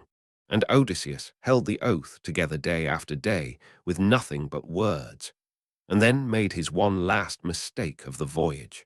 He walked inland, alone, to find a sheltered place to pray for rescue. And the gods, who had been waiting for exactly this, poured sweet sleep over his eyelids. On the beach, Eurylochus watched his captain go, and stood up among the starving men, and made the speech he had been drafting since the Cyclops' cave. Shipmates, all deaths are hateful, but starving is the worst of them, the meanest. Look, the finest cattle in the world, right there. Let us drive off the best of them and sacrifice to the gods properly, and vow that when we reach Ithaca we'll build the sun a splendid temple and fill it with treasure and make it right. And if the god is angry anyway, if he means to sink the ship over some cows, then better one gulp of salt water and done than to die by inches on this beach. Put yourself in their bones, a month starved, before you judge them. Then remember, they swore. Both things are true. Homer makes room for both. They drove off the best of the sun's cattle and cut them down, and because they had no barley for the rite, they used oak leaves, and no wine for the pouring, so they used water. A sacrifice held together with substitutions, a sacrament of starving men, and the smell of roasting meat rolled down the beach, and up the island, and into the sleeping mind of Odysseus, who came awake with a groan already in his mouth and ran. He was too late by hours, and there was nothing to say, and the gods gave their answer before he could speak anyway. The hides began to crawl, the dead skins moved on the sand, and the meat on the spit's load, raw and roasted both, the flesh of the immortal cattle crying with cattle voices from inside the fire. The men ate anyway. 6 days, that is the detail that stops the heart. 6 days they feasted on the bellowing meat, because they were starving and it was done, and there was no undoing it. And on the 7th day the wind went fair. They loaded the ship and stood out to sea, and the island sank behind them, and for a little while there was nothing but blue water in every direction. Then Zeus put a cloud over the ship. The sea went black beneath it. The west wind came shrieking down in one screaming squall. Both forestays snapped, and the mast went over backward, full length down the ship, crushing the pilot's skull where he sat, and he dropped from the stern like a diver. And then the bolt. Zeus thundered and struck the ship with lightning. She spun full circle under the blow, filled with sulfur, and everything went into the sea. The crew came up around the wreck like seabirds riding the waves. Homer says, heads bobbing in the black water, all his remaining men, and the god took away their homecoming, and one by one the sea drank them down. Every prophecy keeping its word. One man got a grip on the wreckage. Odysseus rode the broken keel and the mast, lashed them together with a leather backstay, and drifted all the long way back, wind-driven to the Strait, to Charybdis at a drinking hour, and survived her by a move that has no name. As his raft went down her throat he leaped, caught the fig tree that grows from the cliff above her, and hung there like a bat, feet swinging over the spinning throat of the sea, until she vomited his timbers back up. He dropped and climbed aboard and paddled with his hands. Scylla never saw him. The father of gods and men, Homer says, kept him from her eye, or nothing could have saved him. 9 days he drifted.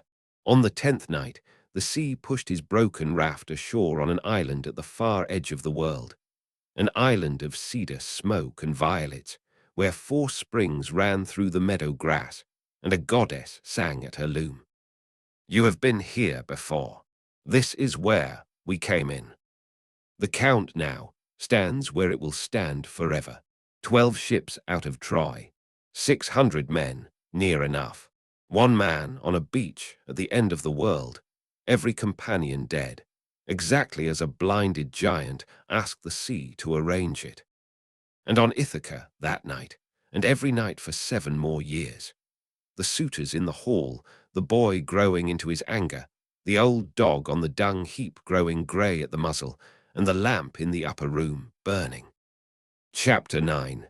The Island at the End of the World. Her name was Calypso, and among all the beings of this story who wanted Odysseus for anything, his blood, his ship, his men, his mind, she is the only one who simply wanted him. She found the castaway the sea delivered, and she took him in and healed him and fed him and loved him. She was a goddess, remember, a daughter of the Titans, living alone at the drifting edge of everything. And here on her beach was the most interesting man of his age, quick-minded, storied, grieving, alive. She gave him everything her island had, and when she understood, as the seasons turned, that everything her island had was not going to be enough, she offered the other thing, the impossible thing, the thing no mortal, in his right mind, refuses. "Stay with me," she said, "and I will make you immortal, ageless and deathless, forever here." Weigh it honestly, the poem does. On one side, eternity in paradise with a beautiful goddess who loves you.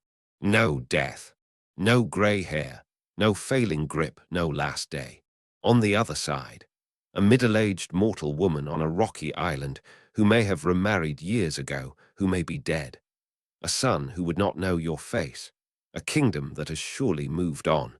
And at the end of the road, even if every step goes perfectly, old age and dying.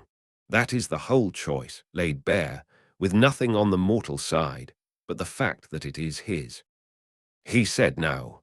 Not once, daily. He never stopped saying it. And Homer shows us what that no cost, because this is where our whole night began.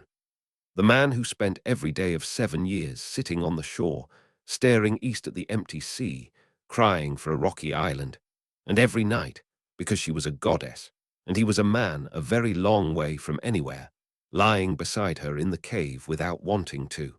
The nights are in the poem too. It is that kind of honest. 7 years.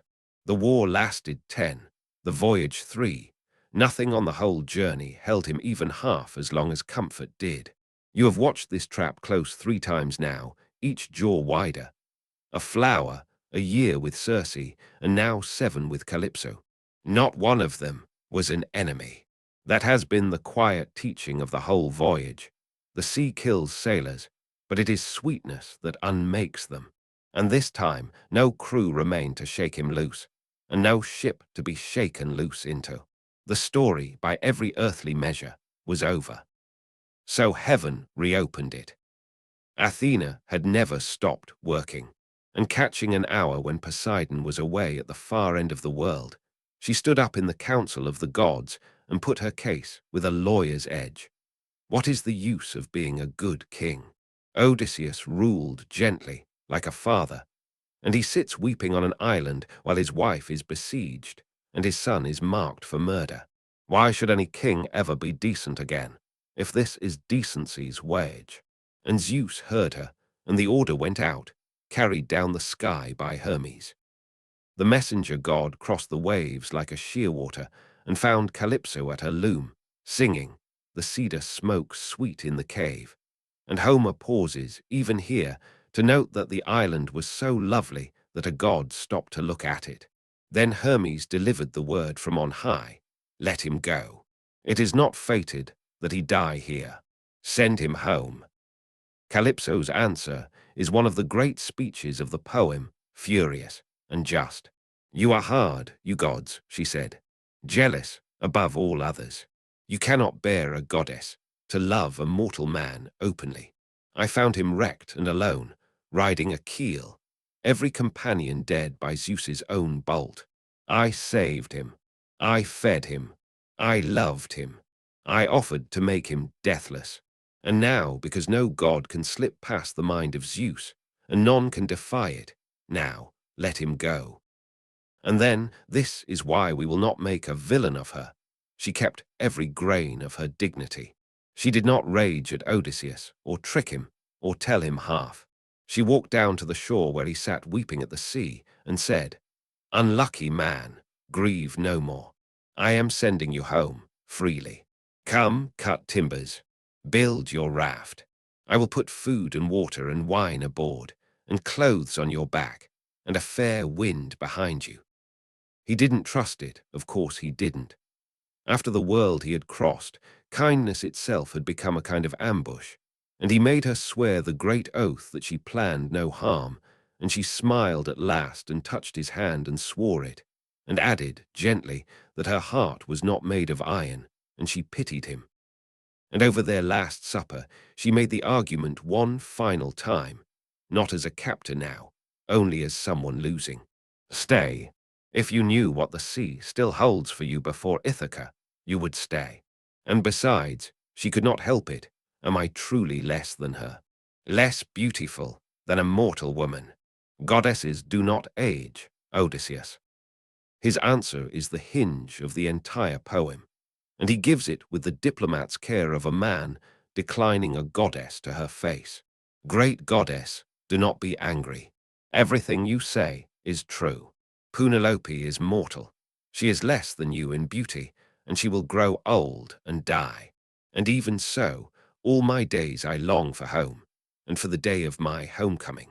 And if some god wrecks me again on the wine-dark water, I will bear that too.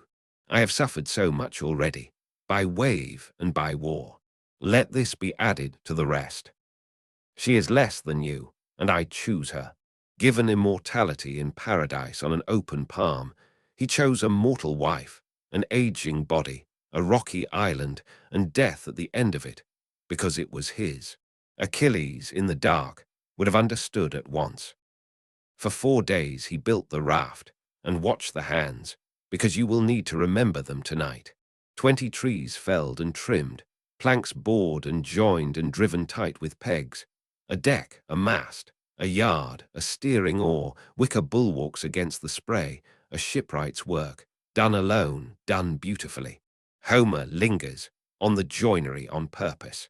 The king of Ithaca is a man who builds things properly with his own hands, and the poem will end, I promise you this, on exactly that fact. On the 5th day she bathed him and dressed him in sweet-smelling clothes, and loaded the raft, and sent a warm, fair wind. And Odysseus sailed east off the edge of the map, alone, steering by the stars she had named for him. The Pleiades, the late-setting herdsman, and the bear that never bathes in ocean, held always on his left hand. 17 days and nights at the steering oar, awake, the old sleeplessness of the bag of winds run, but no crew behind him now to doubt him, and no bag aboard but his own 2 hands. On the 18th day, mountains rose ahead, hazy on the sea like a shield laid on the water, the land of the Phaeacians, nearly there. And Poseidon, riding home across the waves from the world's far side, looked down and saw him. 1 raft, 1 man, 17 days of good weather written in his wake. And the sea god understood in a glance that the gods had settled the matter behind his back while he was gone. He could not overrule Zeus, but no ruling, said the last miles, had to be gentle. So then, said the earth-shaker, and gathered the clouds in his 2 hands, and stirred the sea to the bottom, and let every wind off its leash at once, and drove the whole night down out of heaven. The wave, when it came from all directions.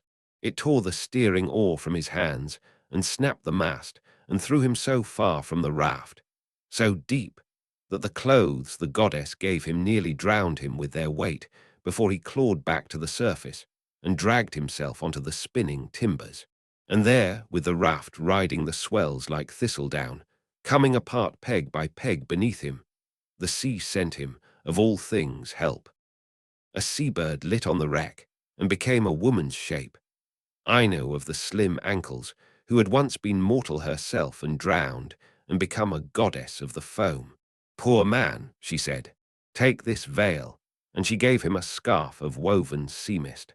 Wind it round your chest, and leave the raft and swim. It will not let you die. And when you touch land, throw it back to the sea and look away. He hesitated, one last calculation, clinging to his timbers, weighing a goddess's word against solid wood, until Poseidon settled the argument with a wave like a falling hill that blew the raft apart beneath him. He wound the veil around his chest and went into the sea. 2 days and 2 nights in the water. Say it slowly, because the words go by too fast for what they hold. 2 days and 2 nights, swimming in the open sea, alone. When land finally stood close on the 3rd day, it nearly killed him twice more. First a coastline of sheer rock where the surf would have opened him like an egg, one wave already slamming him against a crag so hard that the skin of his hands stayed on the stone. Then, at last, at the point of going under, a river mouth, he prayed to the river as he swam, "Hear me, Lord, whoever you are. I come to your current out of the sea, out of Poseidon's threats, a suppliant." And the river god stilled his own stream and drew the swimmer in over quiet water, and Odysseus touched ground, and his knees buckled, and the sea ran out of him, and he lay among the reeds without breath or voice, barely alive on the shore of an unknown country. He remembered the veil. Even then, even so, he unwound it and gave it back to the current, and Ino's hands received it, and he turned away as told. Then the king of Ithaca, sacker of cities, beloved of Athena, crawled naked up the bank, worked his way under 2 olive bushes grown together, one wild, one planted, mark that, even here, and heaped a bed of dead leaves over his salt-crusted body, and Athena poured sleep on his eyes. And that is where we leave him as the chapter closes. The man who refused eternal life, asleep under leaves in a strange land, owning at this moment nothing in the world at all.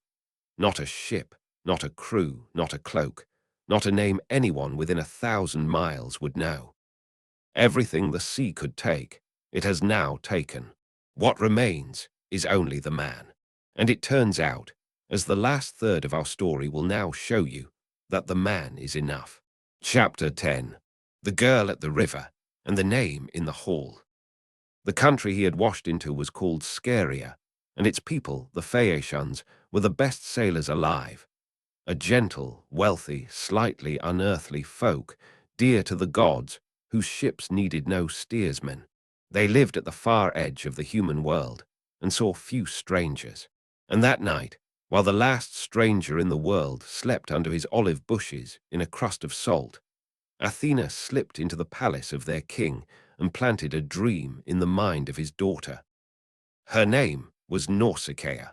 She was young, of marrying age just, and the dream Athena sent was a practical one, as dreams for sensible girls should be.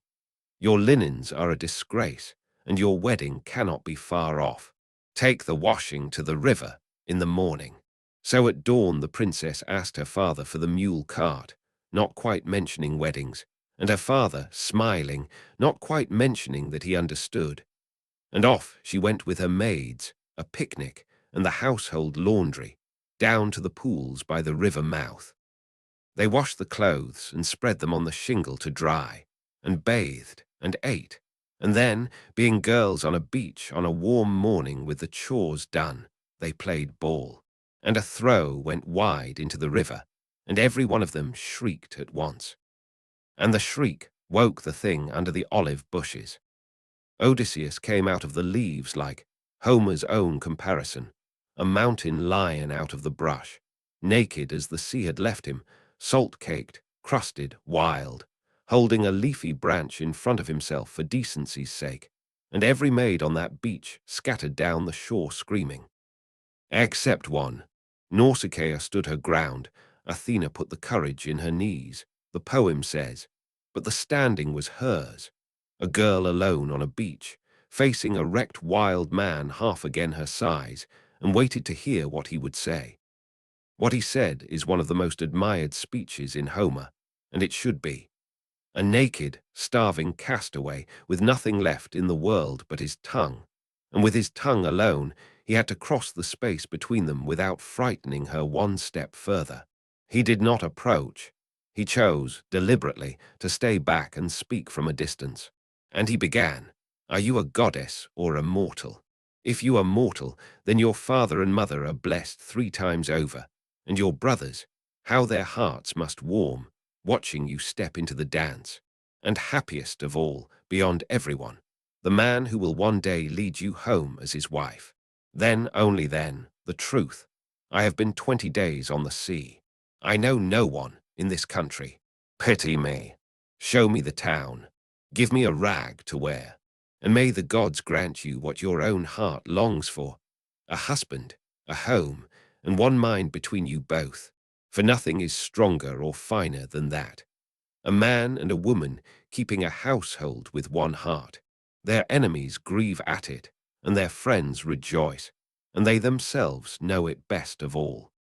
Every word chosen for a girl who had been dreaming about her wedding since the night before, and he could not have known that, which is why the poem loves him. And under the flattery, notice, he had told her his actual creed. One mind between two people, keeping one house.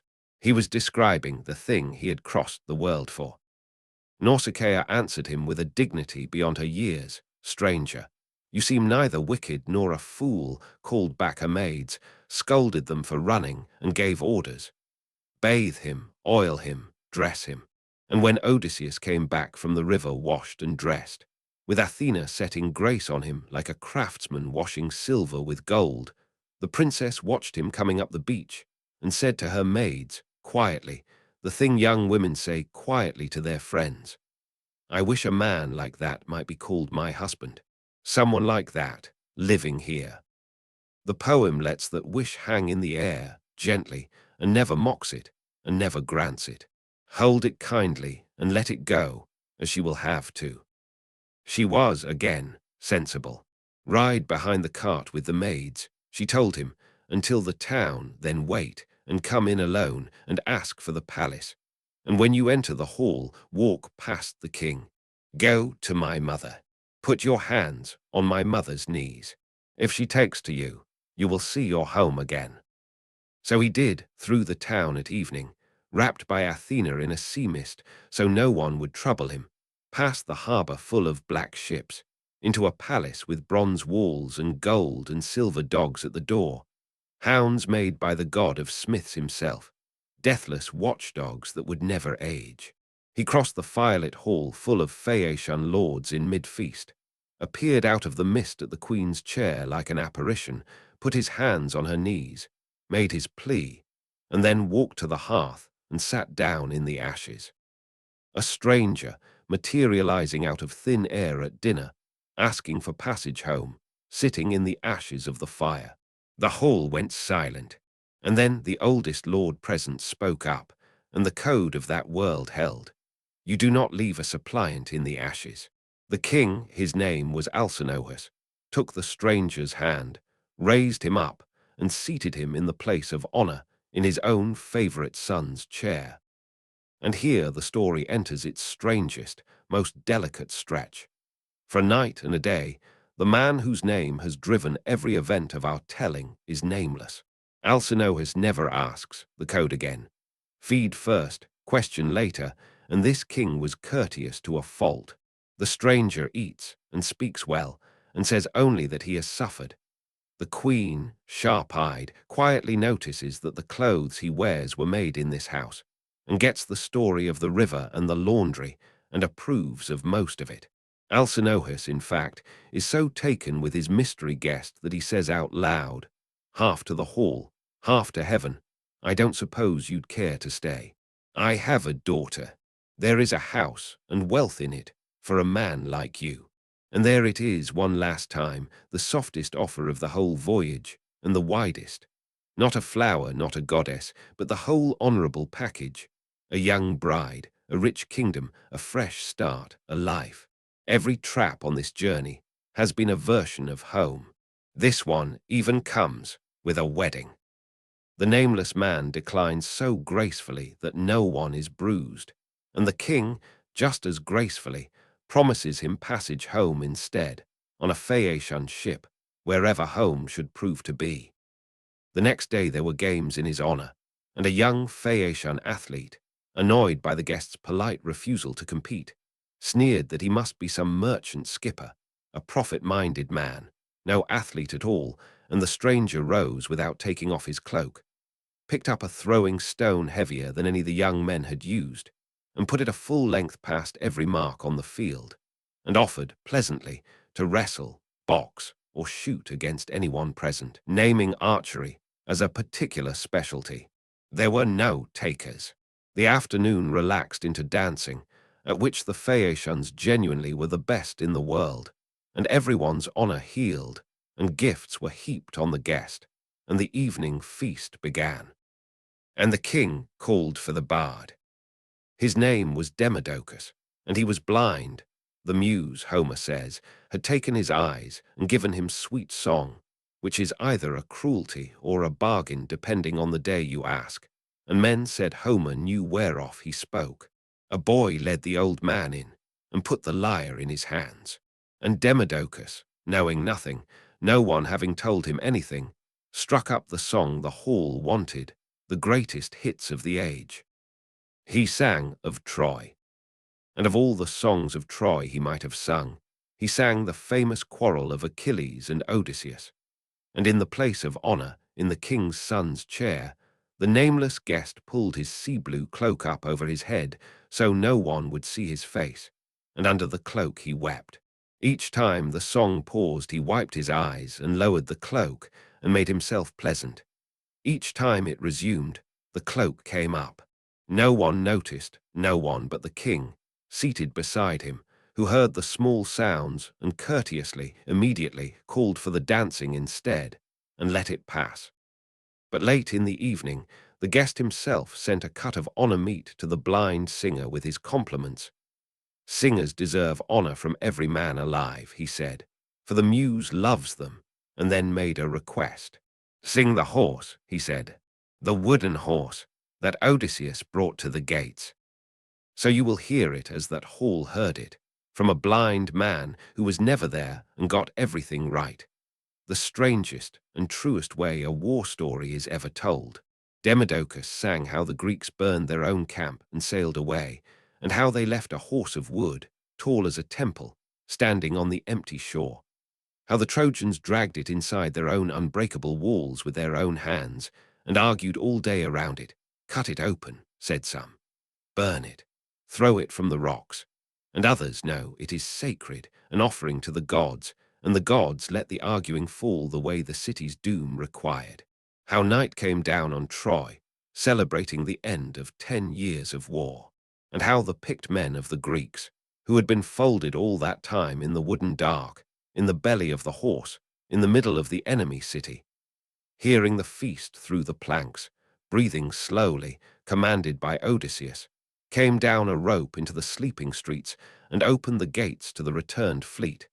And the city that could not be taken by strength was taken, in one night, by an idea. That is where the horse lives, by the way, in this song, at this feast.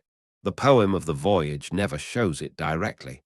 The trick was too famous already, 27 centuries ago, to need telling straight.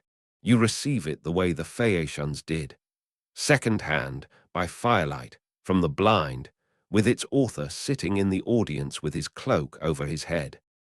Because the guest had broken, at his own stratagem, sung back to him, the dead friends in it, the burning city he had caused, all of it. He wept under the cloak, Homer says, as a woman weeps who throws herself on the body of her husband, fallen defending his city, while the enemy strike her back with their spears and lead her away to slavery. Sit with that comparison one moment, because it is doing something no other war poem of that age dared. The master of the horse weeps like the horse's victims, like a widow of the city he destroyed. The poem hands the conqueror the tears of the conquered and calls it justice, or memory, or the truth of what songs cost the people inside them. And this time, the king did not let it pass. He stopped the music, kindly, and said to the hall, "Our guest finds no joy in the song, and his grief outranks our entertainment." And then, to the stranger, with a host's gentle firmness, the questions at last.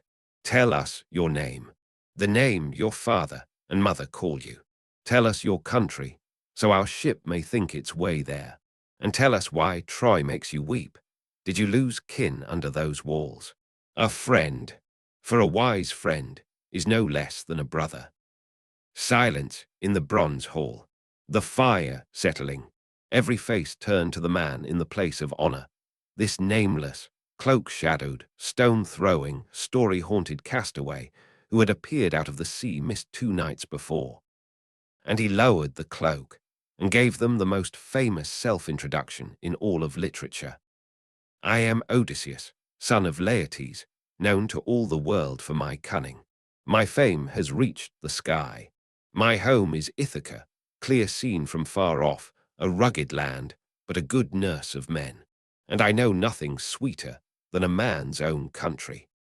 You can imagine the hall, the name out of the songs, the name in the songs the blind man had been singing, sitting in the king's son's chair, wearing the queen's linens, weeping at his own legend. And then Odysseus paid for his passage the only way he had left, with the one cargo the sea had failed to take from him. He told them the story. All of it. The Sycones and the storm, the flower, the cave, the wine, the name nobody, the burning stake, the ram, the curse, the bag of winds, and the site of Ithaca lost, the harbour of the giants, and the 11 ships, the house in the forest, the pigs, the year of comfort, the land of the dead, his mother, the prophet, Achilles, the voices in the meadow, the strait, the 6 taken climbing, the forbidden cattle and the lightning and the sea drinking his last men down. 7 years on the island at the end of the world, and a raft, and a storm, and a river mouth, and a girl playing ball.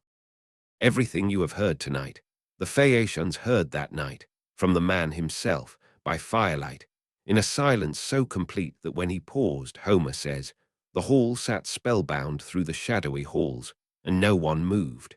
It is the oldest scene of storytelling inside a story that we possess. The survivor at the fire, the listeners leaning in, the night going long, and if that scene feels familiar, it should. It is this one. You here in the dark, listening. The poem saw you coming 3,000 years off and saved you a seat. The king spoke for everyone when it ended. He would not hear of the guest leaving unrewarded. More gifts were stacked aboard the waiting ship. So much bronze and gold and woven work, Homer notes, that Odysseus sailed home richer than he would have come from Troy with his share of the plunder intact, which is the gods balancing an account only they had been keeping. And the next evening, one last feast, one last song from Demodocus, and a farewell to the queen. Nausicaa stood at her pillar as he passed and asked only that he remember her in his own country, since he owed her his life, and he answered that he would pray to her as a goddess all his days, for she had saved him.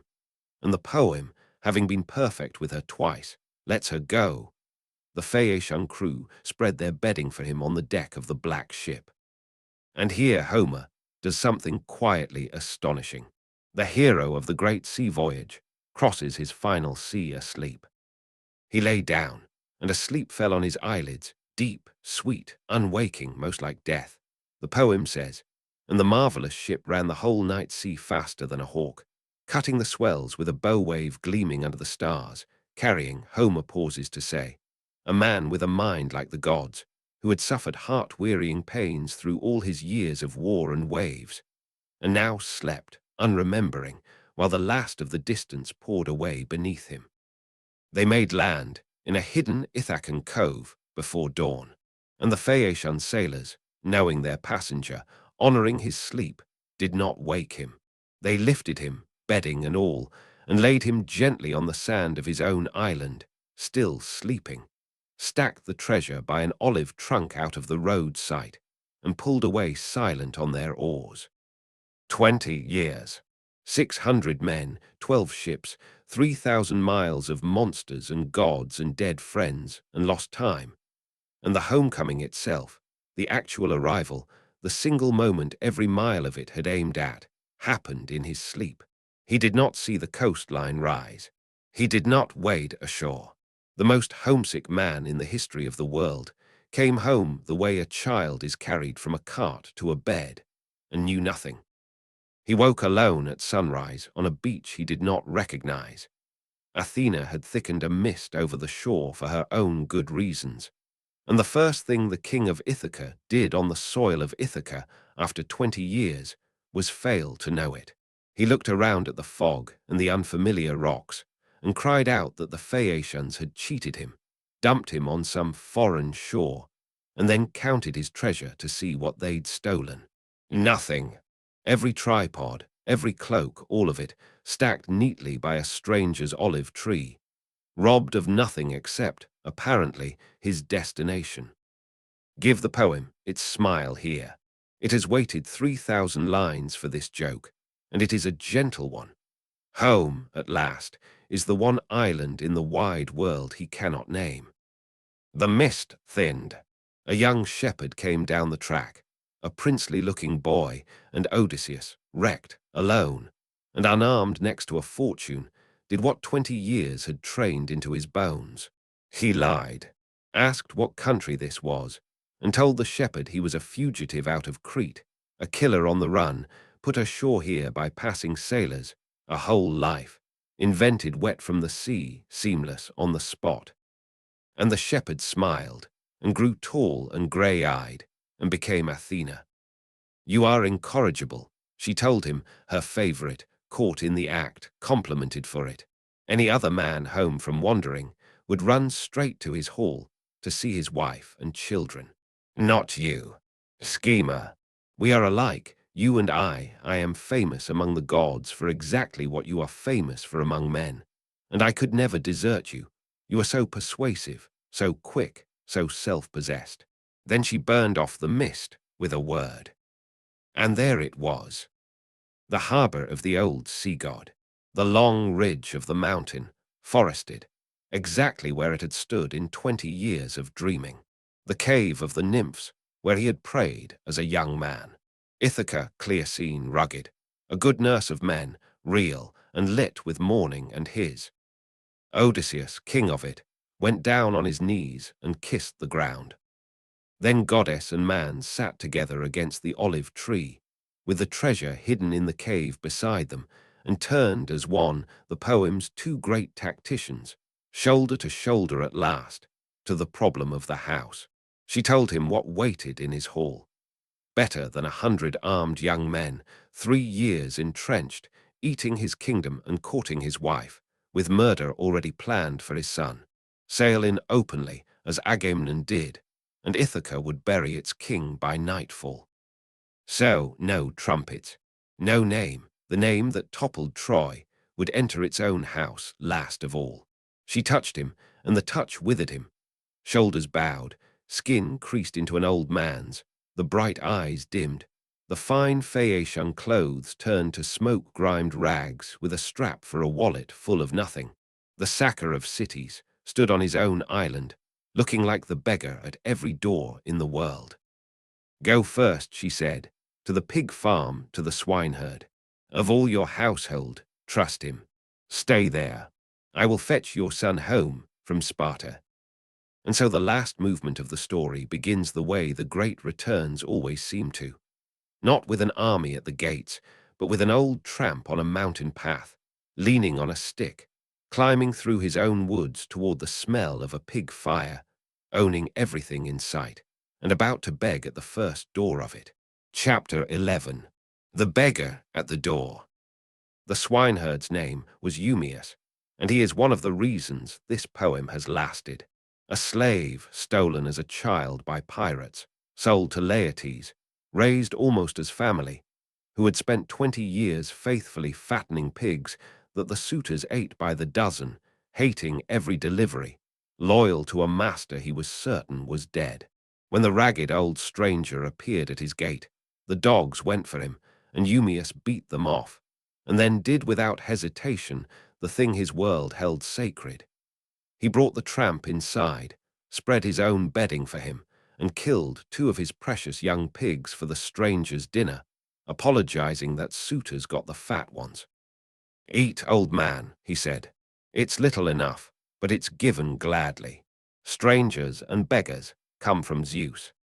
And for a day and a night, Odysseus sat at his own swineherd's fire, disguised past knowing, and listened to the state of his kingdom from below, which is where the truth of any kingdom lies. He heard the suitors itemized, their numbers and their appetites. He heard about the queen, holding, grieving. He heard about old Laertes, withering in the vineyard, and he heard himself mourned. Eumaeus would not even say the name without grief. The best master a man ever had, gone, God knows where, and these dogs eating his house. And when the ragged guest swore an oath that Odysseus would return, swore it on the hearth itself, before this very year turned, The swineherd waved it away with the weariness of a man who had heard 20 years of travellers' tales, every one of them angling for the reward. Old man, don't. He is dead, and I don't sell hope for supper. The beggar spun him a life instead, cretin again, a soldier's story, shipwrecks and slavers, brushing near the truth and away from it. And Eumaeus listened all evening, delighted, and believed every word except the one true thing in it, that Odysseus was alive. Meanwhile, north across the water, Athena kept her promise. She stood at midnight in a Spartan bedroom over the sleepless Telemachus and told him plainly, "Go home, and go home carefully, for there is a ship of suitors lying in wait in the Strait, meaning to kill you on the water. Sail wide of the islands, sail by night, and when you land," and this she said with a purpose she did not explain, "go first, before anything, to the swineherd's farm."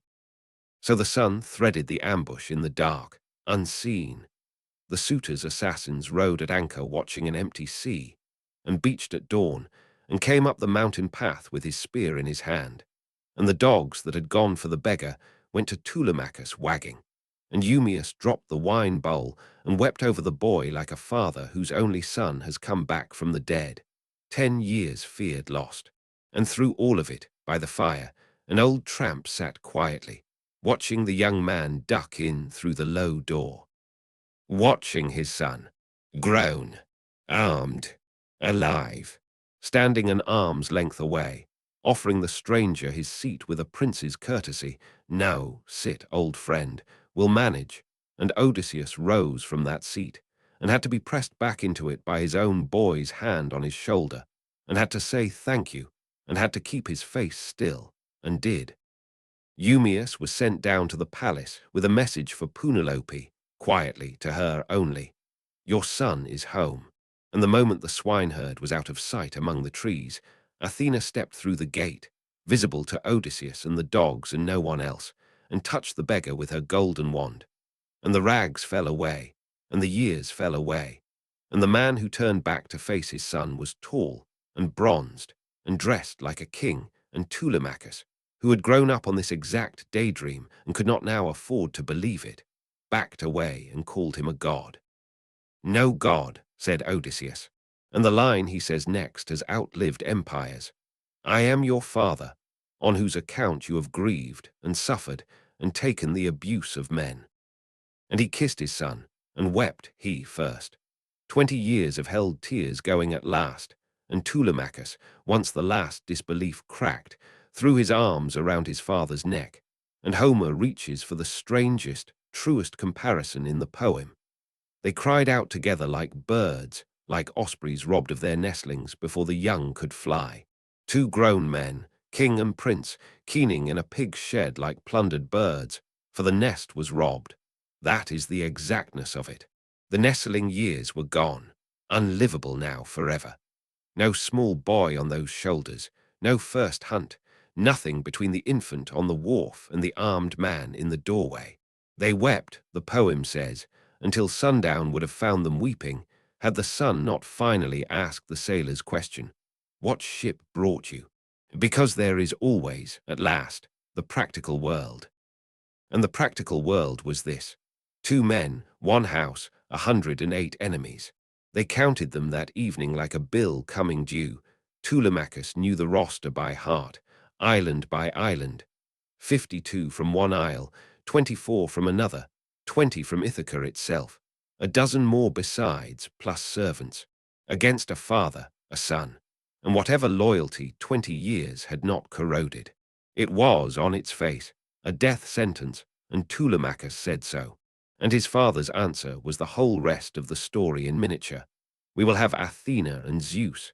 Will they do you think, or should we cast about for further allies?" Then the plan, laid out in the fireglow with the old campaign flatness. "I go in first, as the beggar. Whatever happens, whatever they do to me in my own hall, whatever you see, bear it. Say nothing, and when I give the word, gather every weapon hanging in the hall and hide them in the storeroom, and leave out 2 swords, 2 spears, 2 shields. For us. And one thing above everything," he said. No one learns I am home. Not Eumaeus, not your grandfather, not, and the poem does not flinch, not even Penelope. We will test them all first. Agamemnon's ghost was standing at his shoulder as he said it. You heard the warning given at the pit of blood. It costs what it costs. So the next day, an old beggar came shuffling down the mountain into his own capital, led by his own swineherd, and the poem walks him to his own front door past 3 stations of the cross.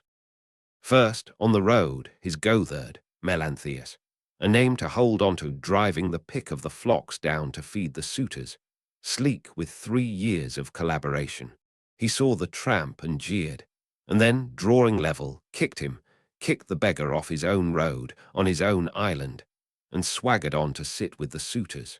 Odysseus stood a moment, weighing whether to kill him then and there with his bare hands, and swallowed it, and walked on. Bear it. Say nothing. He was learning his own medicine now. Second, at the very gates of the palace, on the dung heap by the doors, where the farm waste lay until the field hands hauled it, something moved. An old dog, ruined with age, crawling with vermin, too weak to rise, abandoned on the refuse of the household. And at the sound of one voice among the many passing voices, the old dog lifted his head and pricked his ears. His name was Argos. Odysseus had bred him and trained him as a puppy and sailed for Troy before ever hunting him. 20 years. Servants had worked him, and then, as he failed, forgotten him, and the swiftest hound of his day lay dying on a manure pile at his master's door, and knew him. Through the rags, through the 20 years, through the god's disguise that had fooled the man's own son, the dog knew. He had no strength to come closer. He did what he could do, dropped his ears back the old glad way, and wagged his tail. And Odysseus could not go to him. One beggar weeping over one discarded dog would have told the whole watching world everything. He turned his face aside so Eumaeus would not see, and wiped away one tear, and asked, steadying his voice, playing the idle stranger, good dog, that once by the look of him, or was he only a table dog, kept for show? And Eumaeus, passing on inside, gave the dead master's dog the dead master's eulogy. Had you seen him in his prime, you'd not ask. No beast in the deep woods escaped him. But his master died far away, and the women don't trouble with him now. When the master's away, the servants let things slide, and the poem hangs half its politics on that shrug. And as his master crossed the threshold of his own house at last, 20 years to the door, the darkness of death, Homer says, closed over Argos, who had seen Odysseus again in the 20th year. Homer gives the dog 10 lines. 3,000 years of readers have never gotten over them. We will not try to improve on them. We will only put you, for one breath, behind those old eyes on the dung heap. Everyone else in this story needs proof. A scar, a secret, a test, a sign. The dog needed a voice on the road.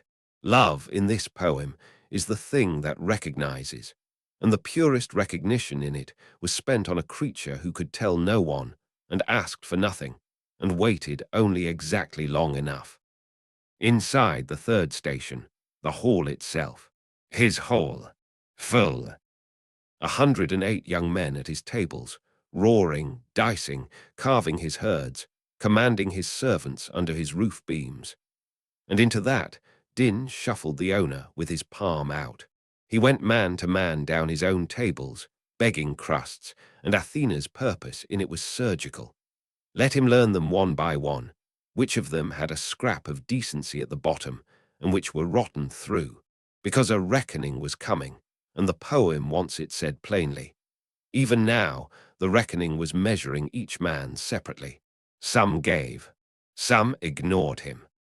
And one, the biggest voice in the hall, the ringleader, the one who had planned the murder of Telemachus at sea, and was already redrafting the plan on land. One of them looked at the old man begging in the firelight, and mocked him. And then, when the beggar answered him back with more spirit than beggars are licensed to carry, picked up a footstool and threw it, and struck the stranger at the base of the right shoulder in front of the whole company at his own table. The beggar did not fall. He stood, Homer says, steady as a rock, and shook his head once in silence, and walked to the doorway and sat down with his bag of scraps, and the hall itself went uneasy. Even the other suitors muttered, "It's an evil business, striking a wandering beggar. What if he should be some god? For the gods walk the world disguised in every shape, watching how men behave." They said it and went back to their wine. It was truer than anything else spoken in that hall in 3 years. The thrower's name was Antinochus. Fix the name and the shoulder both. When the bill for that hall is finally presented, it will be presented in order of guilt, and Antinochus's account is now at the top of the ledger. Word of the stool throwing climbed the stairs, as everything in a great house climbs the stairs, and reached the queen and Penelope, who fed strangers on principle and had lately begun to dream strangely, sent for the beaten beggar, not to the hall, to her fireside that evening, when the suitors had gone home to their own beds, as even locusts must.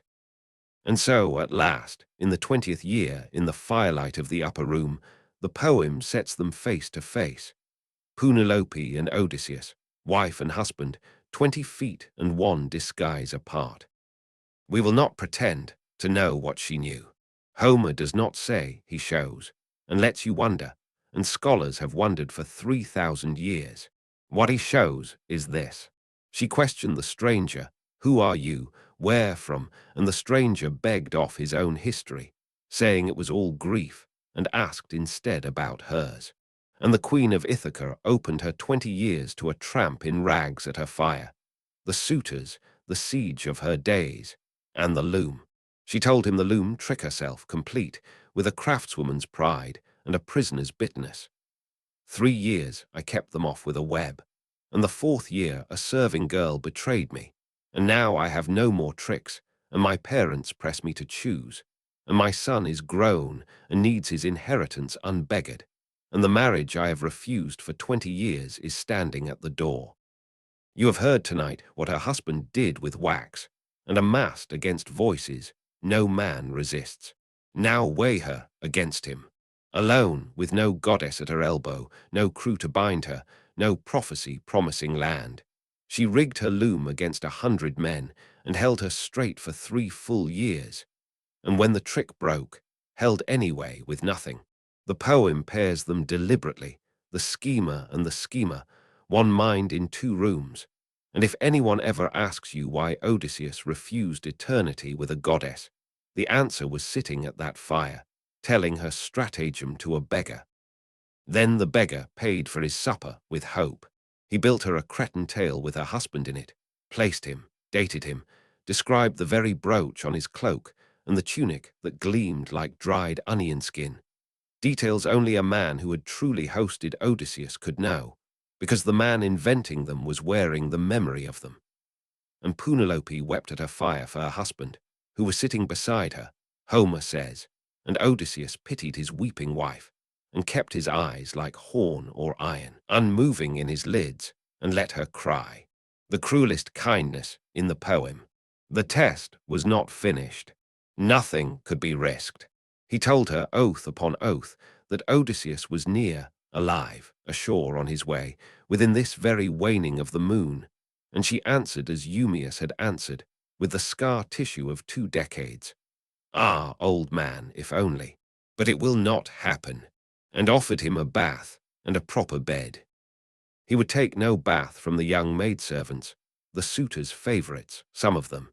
His reasons ran deeper than modesty. But if there were some old woman of the house, he said, one who had suffered as much as he had, she might wash his feet. And Penelope said, "There is one, the truest-hearted of them all. She nursed my husband from the day he was born. Euryclea, rise, and wash your masters." And she caught herself. Homer almost lets you hear it. Wash your master's age-mate's feet. So the old nurse came with the basin, this woman who had held Odysseus the hour he was born, grumbling her grief the whole while. how she missed her boy, how the gods had hated him, how this stranger, come to think of it, was more like Odysseus in build and voice than any man she had ever. And the stranger turned abruptly away from the firelight, into the shadow, too late remembering the one thing in the room that could destroy him. Above his knee, on the right thigh, was a scar. A boar had ripped him there as a boy, hunting on the mountain with his grandfather's sons. Every soul of the old household knew that scar and the story that went with it. And the old woman took his leg in her two hands to wash it, and her palms passed up the calf, and her thumb crossed the ridge of the old wound. And she knew it. Instantly, the way the dog knew the voice. The leg dropped from her hands. The bronze basin rang on the floor and slopped over, her eyes flooded, and the words came out in a whisper with her whole life behind them. You are Odysseus. You are my child. And I did not know you, not till I had handled the body of my king. And her head began to turn toward the fire, toward Penelope, the news rising in her like a shout. His hand closed on her throat. Gently, the poem is exact, but it closed, and with the other hand he drew her close and whispered, Nurse, you want to kill me. You nursed me at your own breast, and now, in the 20th year, I am come home. Not a word. Not to anyone in this house, not to her. And he laid the whole weight of the coming dawn into it. I will not spare even you when the reckoning comes. Old woman, be stone. And Euryclea, who had kept this household secret since before its king could walk, steadied herself, and answered him in kind, My child, you know what I am made of. I will hold like iron, like the rock itself. And finished washing the feet of the master of the house, and said nothing, while across the fire Penelope sat lost in her own thoughts, seeing none of it, Athena having turned her gaze aside. And before the fire burned down, the queen told the beggar one more thing, a decision she had come to, and perhaps was still coming to even as she spoke it, testing its weight on a stranger because he was safe, or because he was not quite, in some unlit chamber of her mind, a stranger. Tomorrow, she said, I end it. I will bring out the great bow that he himself left behind, the bow no other man could ever string, and set up the 12 axes in a line, as he used to, and I will marry whichever of them can string his bow and shoot an arrow through all 12. That is the contest, and whoever wins it, I will follow him from this house, this beautiful house, full of everything, which I think I shall remember afterward, even in my dreams. And the beggar leaned into the firelight and told her, Do it. Set the contest tomorrow. Do not delay it an hour, for Odysseus of the many wiles will be here before one of those pampered hands can bend that bow. Whatever she heard in that, and Homer will not say what she heard in that, the queen of Ithaca went up to her room and wept for her husband as she had every night of 20 years, until Athena closed her eyes. And below in the emptied hall, on an oxhide by the doors, in his own house, within call of his own wife, on the last night of the longest journey ever told, her husband lay planning tomorrow's deaths and could not sleep. Chapter 12. The Bow. The day came up over Ithaca like any other day, and was not. It assembled itself at first out of ordinary mornings, servants sweeping, fires laid, the suitors sauntering in for the daily feast. The good and bad of the household drew themselves up as if for inspection, though only one man present knew it was one. The loyal cowherd arriving with the beasts, growling to the beggar stranger that he still dreamed of his lost master. The goatherd Melanthius arriving with the goats, and in passing, insulting the beggar a second time, adding his account to the ledger. The suitors settled to their meat. Antinous held court. One of them, on an ugly impulse, threw an ox hoof at the beggar's head and missed. The hall laughed. The morning wore the mask of every morning for 3 years. Then the queen came down the great staircase with her maids on either side, carrying a bow. Not carried for her, carrying it herself. She had gone alone with her key of bronze and ivory into the deep storeroom where the treasure of the house lay, and lifted her husband's bow down from its peg, out of the gleaming case, and sat down there in the dark with it across her knees, and wept before she could carry it anywhere. Then she dried her eyes, and brought it into the hall of her enemies, with the quiver hanging at its side, and her maids behind her bearing a chest of iron axes. And she stood by the pillar, with her shining veil across her face, and made it real. Hear me, suitors. You have eaten this house for years, and named your excuse me. Very well. Here is your prize, and here is your test. The great bow of godlike Odysseus.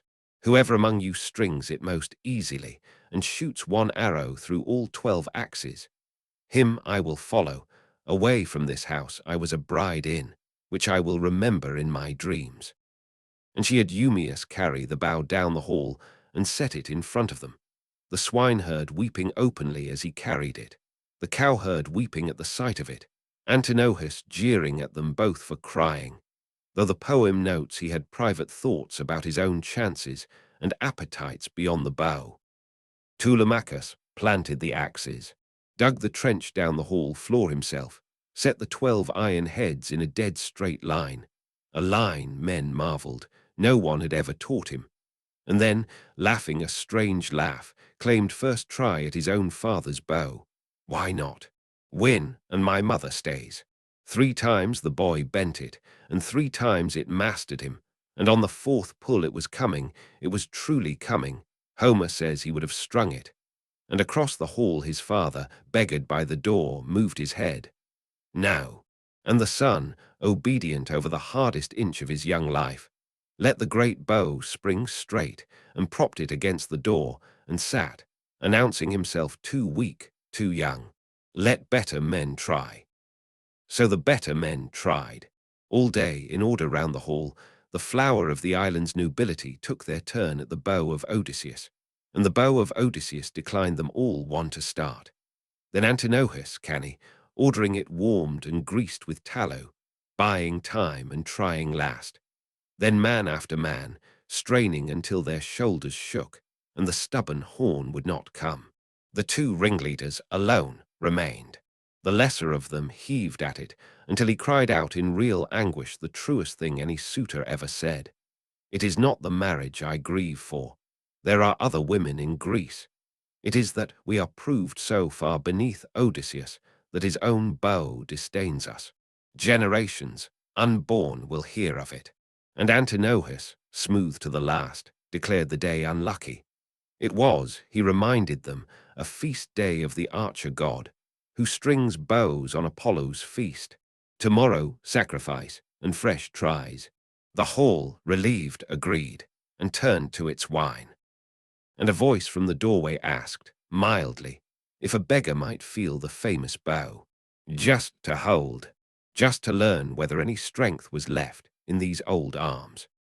The suitors came up off their benches in real alarm, not courtesy's sake now, but the naked thing beneath. Suppose the tramp strung it, and the poem gives the queen the answer, and gives her all its stateliness to say it in. Penelope rose and shamed them. Did they truly fear a beggar would carry her off as his bride? And commanded that the stranger be given the bow, and promised him, if he strung it, a cloak, a tunic, a spear, a sword, and passage wherever he wished to go. She was overruled on one point only, and by her own son, and hear how the poem is working now. Telemachus, on cue, stood and claimed the bow as his to bestow. No man in Ithaca has better right, and sent his mother, with a firmness that startled her, up to her rooms. Go to your loom, mother, and your maids. The bow is men's business now, and mine above all, for I am master in this house. She went, wondering at her boy, the poem says, and taking his words to heart, up the stairs to weep for her husband until the goddess sealed her eyes, understand what the son had just done, and forgive him the tone. Whatever happened in that hall in the next 10 minutes, his mother would be behind a locked door, away from it. The poem sends her to sleep with all its tenderness, one floor above the reckoning, dreaming, while the last preparations click shut below like a lock's tumblers. Eumaeus and the cowherd called quietly outside by the beggar and shown the scar, their weeping cut short, their orders given. Bar the courtyard gate. And when I call for the bow, put it in my hands no matter who forbids it, and lock the hall doors behind the women. Euryclea, stone-faced as promised, sealing the far doors. 108 men at their wine, unarmed, for every spear and shield that had hung on those smoke-dark walls was gone to the storeroom. Father and son having carried them up by lamplight in the night, Athena walking before them with a golden light along the beams. Then the swineherd carried the bow down the length of the muttering hall, past every objection, and set it in the beggar's hands. And the hall fell quiet in spite of itself, because of the way he held it. He turned it. He handled it end to end, this way and that, checking the horn for worm, the grip, the curve, 20 years hanging on a peg. A bow is a living thing, and the suitors covered their unease with jokes. An expert, a connoisseur, perhaps he deals in bows.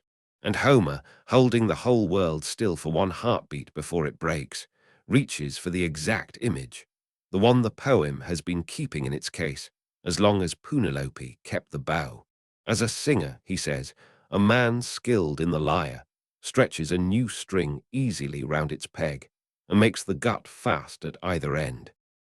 So, without strain, without rising from the stool, Odysseus strung the great bow, and plucked it once to test it, and the string sang under his thumb, like a swallow's note.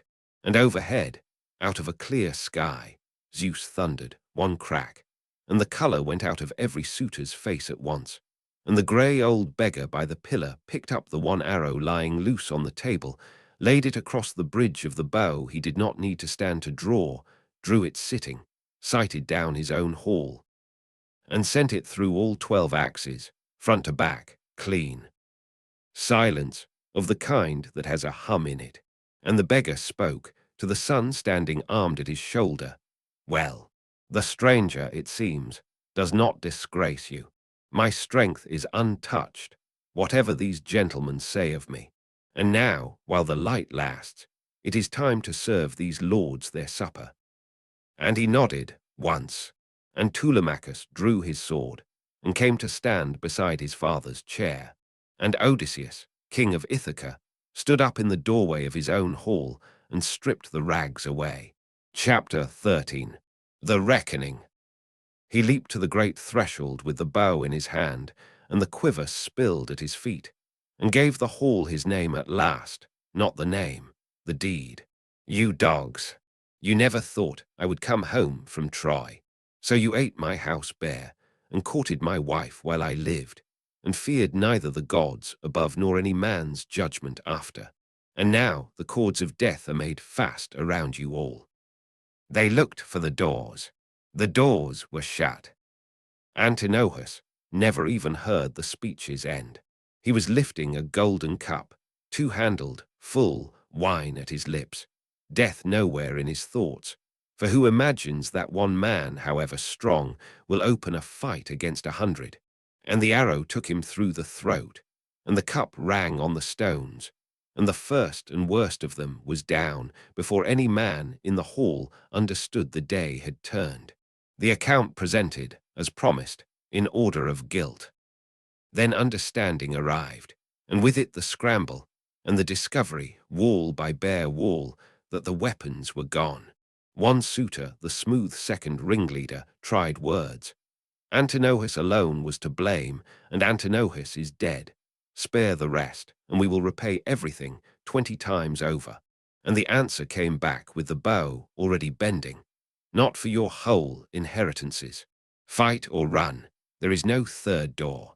So it was fight, table legs and drawn knives and benches against arrows, and then spears, for father and son, and the 2 loyal herdsmen armed themselves from the storeroom, while the bow held the hall, 4 men against the mob, with Athena above the rafters turning the suitors' throws aside, letting the thing be done, but making the doing theirs. We will not walk the whole body by body. Homer does, it is a long and unsparing accounting, and it spares us nothing because the poem believes the price should be seen once and exactly. But its verdicts, not its wounds, are what we carry. The goatherd Melanthius, caught smuggling armor from the storeroom to the suitors, was bound and left for the end. And the end, when it came for him, was ugly, and we will leave it at that. The priest of the suitors begged and was refused. Their bard begged, a singer, forced to sing for them, guilty of nothing but a liar. And Telemachus spoke for him, and he was spared, and the herald with him. The two of them huddled by the altar while the reckoning finished. Mercy, exact as the arrows. Two innocent men walked out of that hall alive. And then it was quiet, and Odysseus stood among the dead in the wreck of his supper tables and sent for Euryclea, who came in, saw her king spattered like a lion over his kill, and lifted her voice to cheer in triumph. And he stopped her, sharp and final, and the poem's whole heart in it. No, rejoice in your heart, old woman, quietly. It is an unholy thing to gloat over slain men. These men the gods' own judgment, and their own crimes destroyed. No cheering in this hall. The women of the household who had betrayed it, 12 of the maids who had made themselves the suitor's own, and made the queen's life smaller and crueler for years, were made to carry out the dead and wash the hall. And then, on Telemachus's order, they were hanged in the courtyard, all 12 together. And Homer gives them one line of pity as they went. Their feet twitched. A little while, not long, and we will match him. It happened. It was the age's justice and not ours, and it is the coldest passage in the poem. We pass it as the poem does, unhidden, unlingered, and go back inside, where sulphur is burning. For that is the true last act of the battle, not a blow, but a cleansing. Odysseus called for fire and sulphur, and fumigated his own hall like a man purging a sickness, smoke in every corner, the whole house, the court, the outbuildings. And then the doors were opened, and the loyal women of the household came streaming in from their quarters with torches, and surrounded him, and kissed his hands and his shoulders, weeping, welcoming. And the king of Ithaca, who had held his face like horn or iron through every test of 20 years, stood in the torchlight in the middle of them and broke at last, Homer says, sobbing, because now he knew them all. Upstairs, through all of it, the bow song, the thunder, the screaming, the silence, the smoke, the queen of Ithaca had slept. The goddess had held her under, the deepest sleep of her 20 years, one floor above the turning of her whole life. And now old Euryclea went up the stairs laughing and crying at once, knees hurrying, feet stumbling, to stand in the doorway and say the thing she had waited out her old age to say. Wake, Penelope. Come down, child, and see with your own eyes. He is here. Odysseus is home, and the suitors who wrecked his house are dead, every one. Chapter 14. The Bed and the Orchard. Penelope woke from the sweetest sleep of 20 years to an old woman babbling the one sentence she had forbidden herself to hope for, and her answer was anger. The nurse had gone mad, or the gods had cracked her wits. Why mock me? Why wake me to this, of all lies?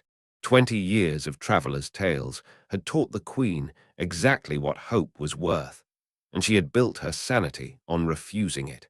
Even the scar when Euryclea swore to it, I found it myself, washing his feet, and he stopped my mouth, even the slaughter downstairs, which someone had certainly accomplished. A god did it, she decided. Some god, disgusted at the suitor's crimes. My husband is dead far away. The armor of 2 decades does not come off at a word. But she came down. She had to see the dead men, if nothing else. And Homer gives us her descent on the stair with her heart pounding out its argument. Should she stand apart and question him, this stranger, or go straight to him and take his head in her hands and kiss him? And then she crossed the threshold into the firelight and did neither. She sat down against the far wall in the light of the fire, opposite the man, who sat against the great pillar, eyes down, waiting to see what his wife would do, and she said nothing. For a long time, nothing. Sometimes, Homer says, she would gaze at his face and find her husband there, And sometimes she would look at the rags and the blood and find a stranger, and the silence stretched until her own son couldn't bear it and turned on her, hot with 20 years of a boy's longing for exactly this scene to go the way boys imagine it. Mother, cruel mother, hard-hearted, why do you sit apart from him? What other woman would hold back when her husband came home in the 20th year? Your heart was always harder than stone. And Penelope answered her son with the stillness of a woman who had outweighted 100 men, and would not now be hurried by one boy. Child, my heart is stunned. I cannot speak or ask or look him in the face. But if this is truly Odysseus, come home, then we two shall know each other better than anyone. For we have signs between us, secret signs, that no one else alive has ever known. And the bloodied man by the pillar, hear this, smiled. The first smile the poem gives him on Ithaca. And he said to his son, gently, let her be. Let her test me. She will. There were practicalities, and he saw to them like the commander he was. 108 sons of the nobility lay dead in his house, and the news could not be allowed to outrun his planning. So the house was ordered loud with music and dancing, that passers-by might think the queen had finally chosen a wedding. And he was bathed at last, and dressed as a king, and Athena poured beauty over him for good measure. And he came back and sat across the fire from his wife, and tried her patience in his turn. Strange woman. No other wife could sit apart so, from a husband 20 years gone. Very well, nurse, make up a bed for me. Alone. Her heart truly is iron. And Penelope looked at him across the fire, and said level, unhurried, watching, strange man. I am not proud, and I am not playing. I remember very well what you were like, 20 years ago, sailing from Ithaca. Very well.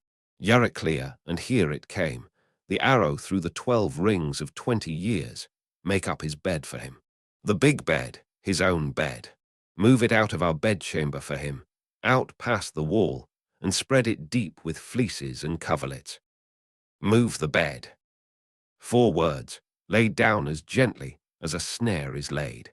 And the man who had kept his face like horn and iron past a weeping wife, a dying dog, his own son's embrace withheld, the man no siren, Cyclops, goddess, or king had cracked, came apart in a flash of pure outrage before he could think, and his fury told her everything a scar never could. Woman, what did you say? Who has moved my bed? No man alive could move it, not without the gods themselves. I built that bed. I built it myself, and I built it on a secret. There was an olive tree growing in the courtyard, thick as a pillar alive, and I built our bedchamber around that tree, walls and roof around the living trunk, and I trimmed it and squared it, and made it the post of our marriage bed, and inlaid it with gold and silver and ivory, and stretched the oxhide webbing from it. The bed is rooted, wife. It grows from the ground. That was our sign, ours alone. And now tell me whether some man has cut through the trunk of it, because if that bed has moved, then everything. And her knees went. There at last, Homer says her knees went slack where she stood, and her heart, because he had given the sign, the secret sign, exact in every detail. And no one else alive had ever seen that room but one serving maid dead these many years. And Penelope of the stone heart ran to her husband weeping and threw her arms around his neck and kissed his face and asked him not to be angry at her. Of all things, do not be angry that I did not run to you at first sight. All my life I have been cold with fear of exactly this, that some man would come with a clever tale and steal me with false signs. The world is full of such men, and worse things have happened to better women. But you have told me the sign of our bed, our secret, and now you have persuaded my heart, unbending as it is. Notice the word she chose, at the summit of the whole poem. Not overpowered, not swept away, persuaded. To the end, even melting, she is his equal and insists on the terms. Her surrender was a verdict, reached on evidence, by the only judge in the world qualified to hear the case. And he wept then. The man of many turns held his wife, the poem says, his own true-hearted wife, and cried. And Homer, closing the circle of the whole epic, reaches back into the sea for his final image of their embrace, and gives her his ordeal to wear. He was to her as welcome, the poem says, as the sight of land to swimming men, men whose ship Poseidon has smashed in the open sea, who have swum for their lives through the grey water, salt-crusted, and step at last, past all hope, onto the shore. So welcome was her husband to her gazing eyes, and her white arms would not let go of his neck. She had been the land the whole time. Every wave of it, every shore he crawled onto, every year of the 20. The poem has been swimming toward this one embrace since the first line, and it says so there, in the open. He had reached land, and the land was her. Athena, who commands the horses of the morning, held the dawn back that night, held the sun's team harnessed at the edge of ocean, and let the night stand still over one house on Ithaca, while the two of them lay in the bed grown from the living tree, and delighted in each other, and then in the older pleasure. Talk. They told each other everything. She had 20 years, the suitors, the loom. He his 10, the whole voyage, monster by monster, shore by shore, not omitting even the goddesses. The poem is very calm about this. So was the marriage beginning to end, and she listened, sleepless, delighting in it, and would not sleep until he had finished all of it. The last audience of the storyteller, and the only one that mattered. What you have heard tonight, she heard that night, from beside him in the dark. And only when the tale was done did sleep take them both, and only then did the goddess let the morning go. One more morning, then. One more walk, and the poem is home. Because there was a last person waiting, the one who had waited longest of all, if you count by years alive. Down country from the palace, on the old terraced farm, an old man was digging around a young fruit tree, in a patched and dirty tunic, with oxhide leggings sewn against the brambles and old gloves against the thorns, and a goatskin cap on his head, dressed. The poem takes care to say, like the meanest of labourers, though he owned the ground he grieved into. Laertes, the old king, Odysseus's father, who had left the palace years ago because he could not bear to keep state in it while his son was lost, and had gone to ground among his vines like grief itself gardening.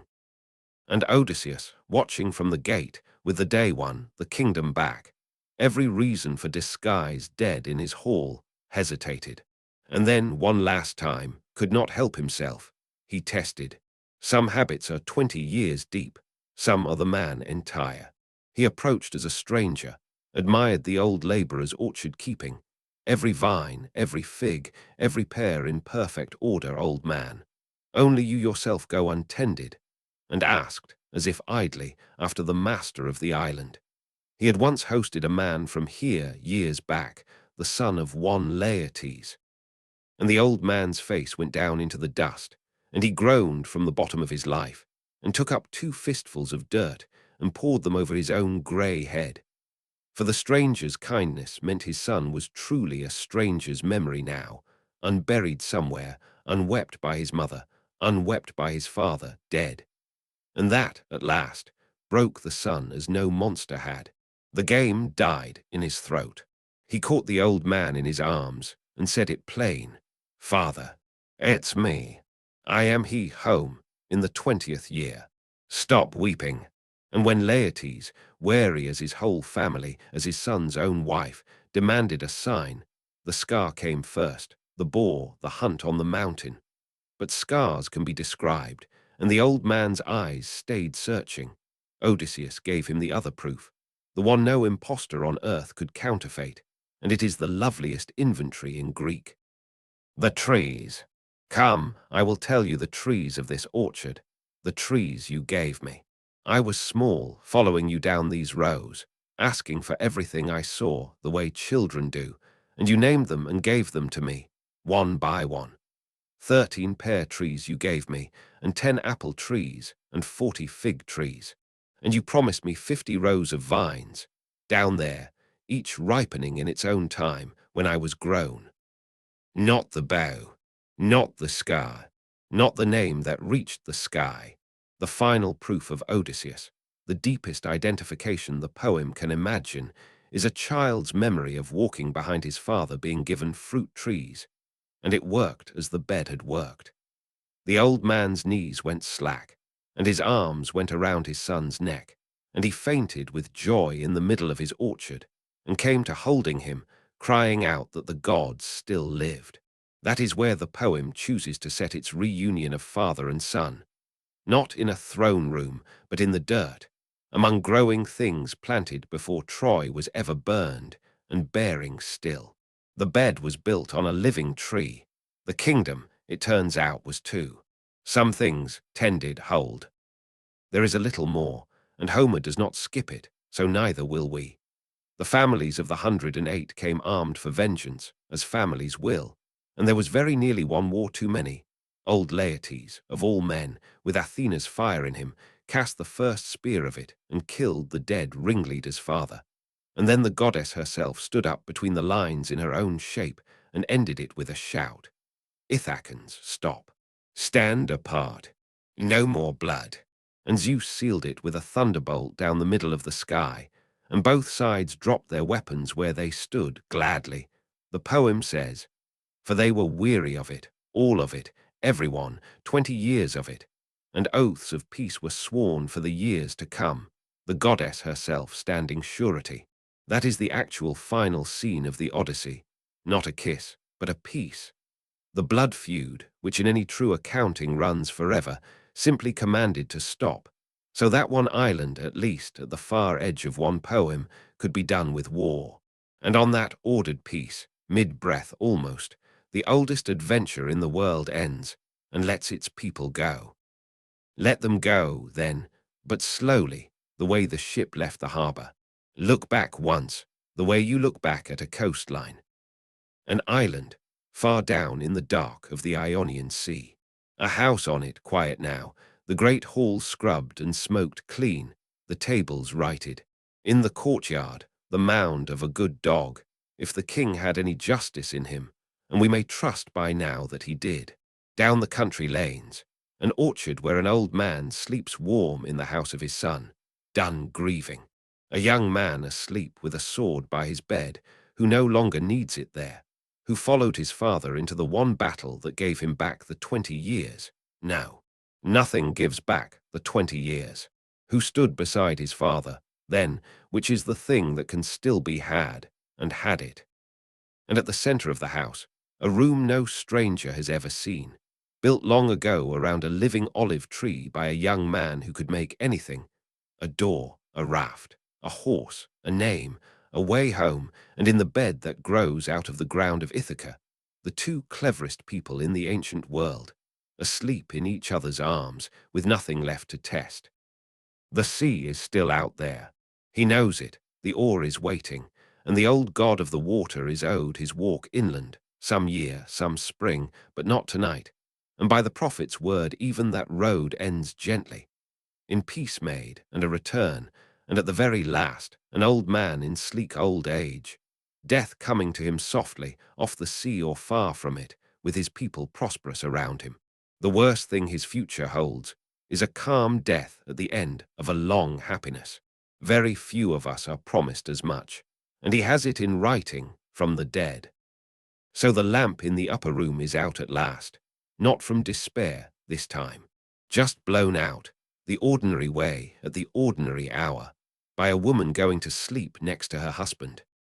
3,000 years ago, someone first sang all this in a firelit hall to people fighting sleep exactly as you may be fighting it now, and lost them, one by one, to the dark, and counted that a compliment. Songs like this one were made for the border country you are drifting through, and the singer knew it. The story holds the walls while the listener lets go. It has held them all night. It will hold them till morning. The wanderer is home. The house is quiet. The sea keeps its distance. Sleep well.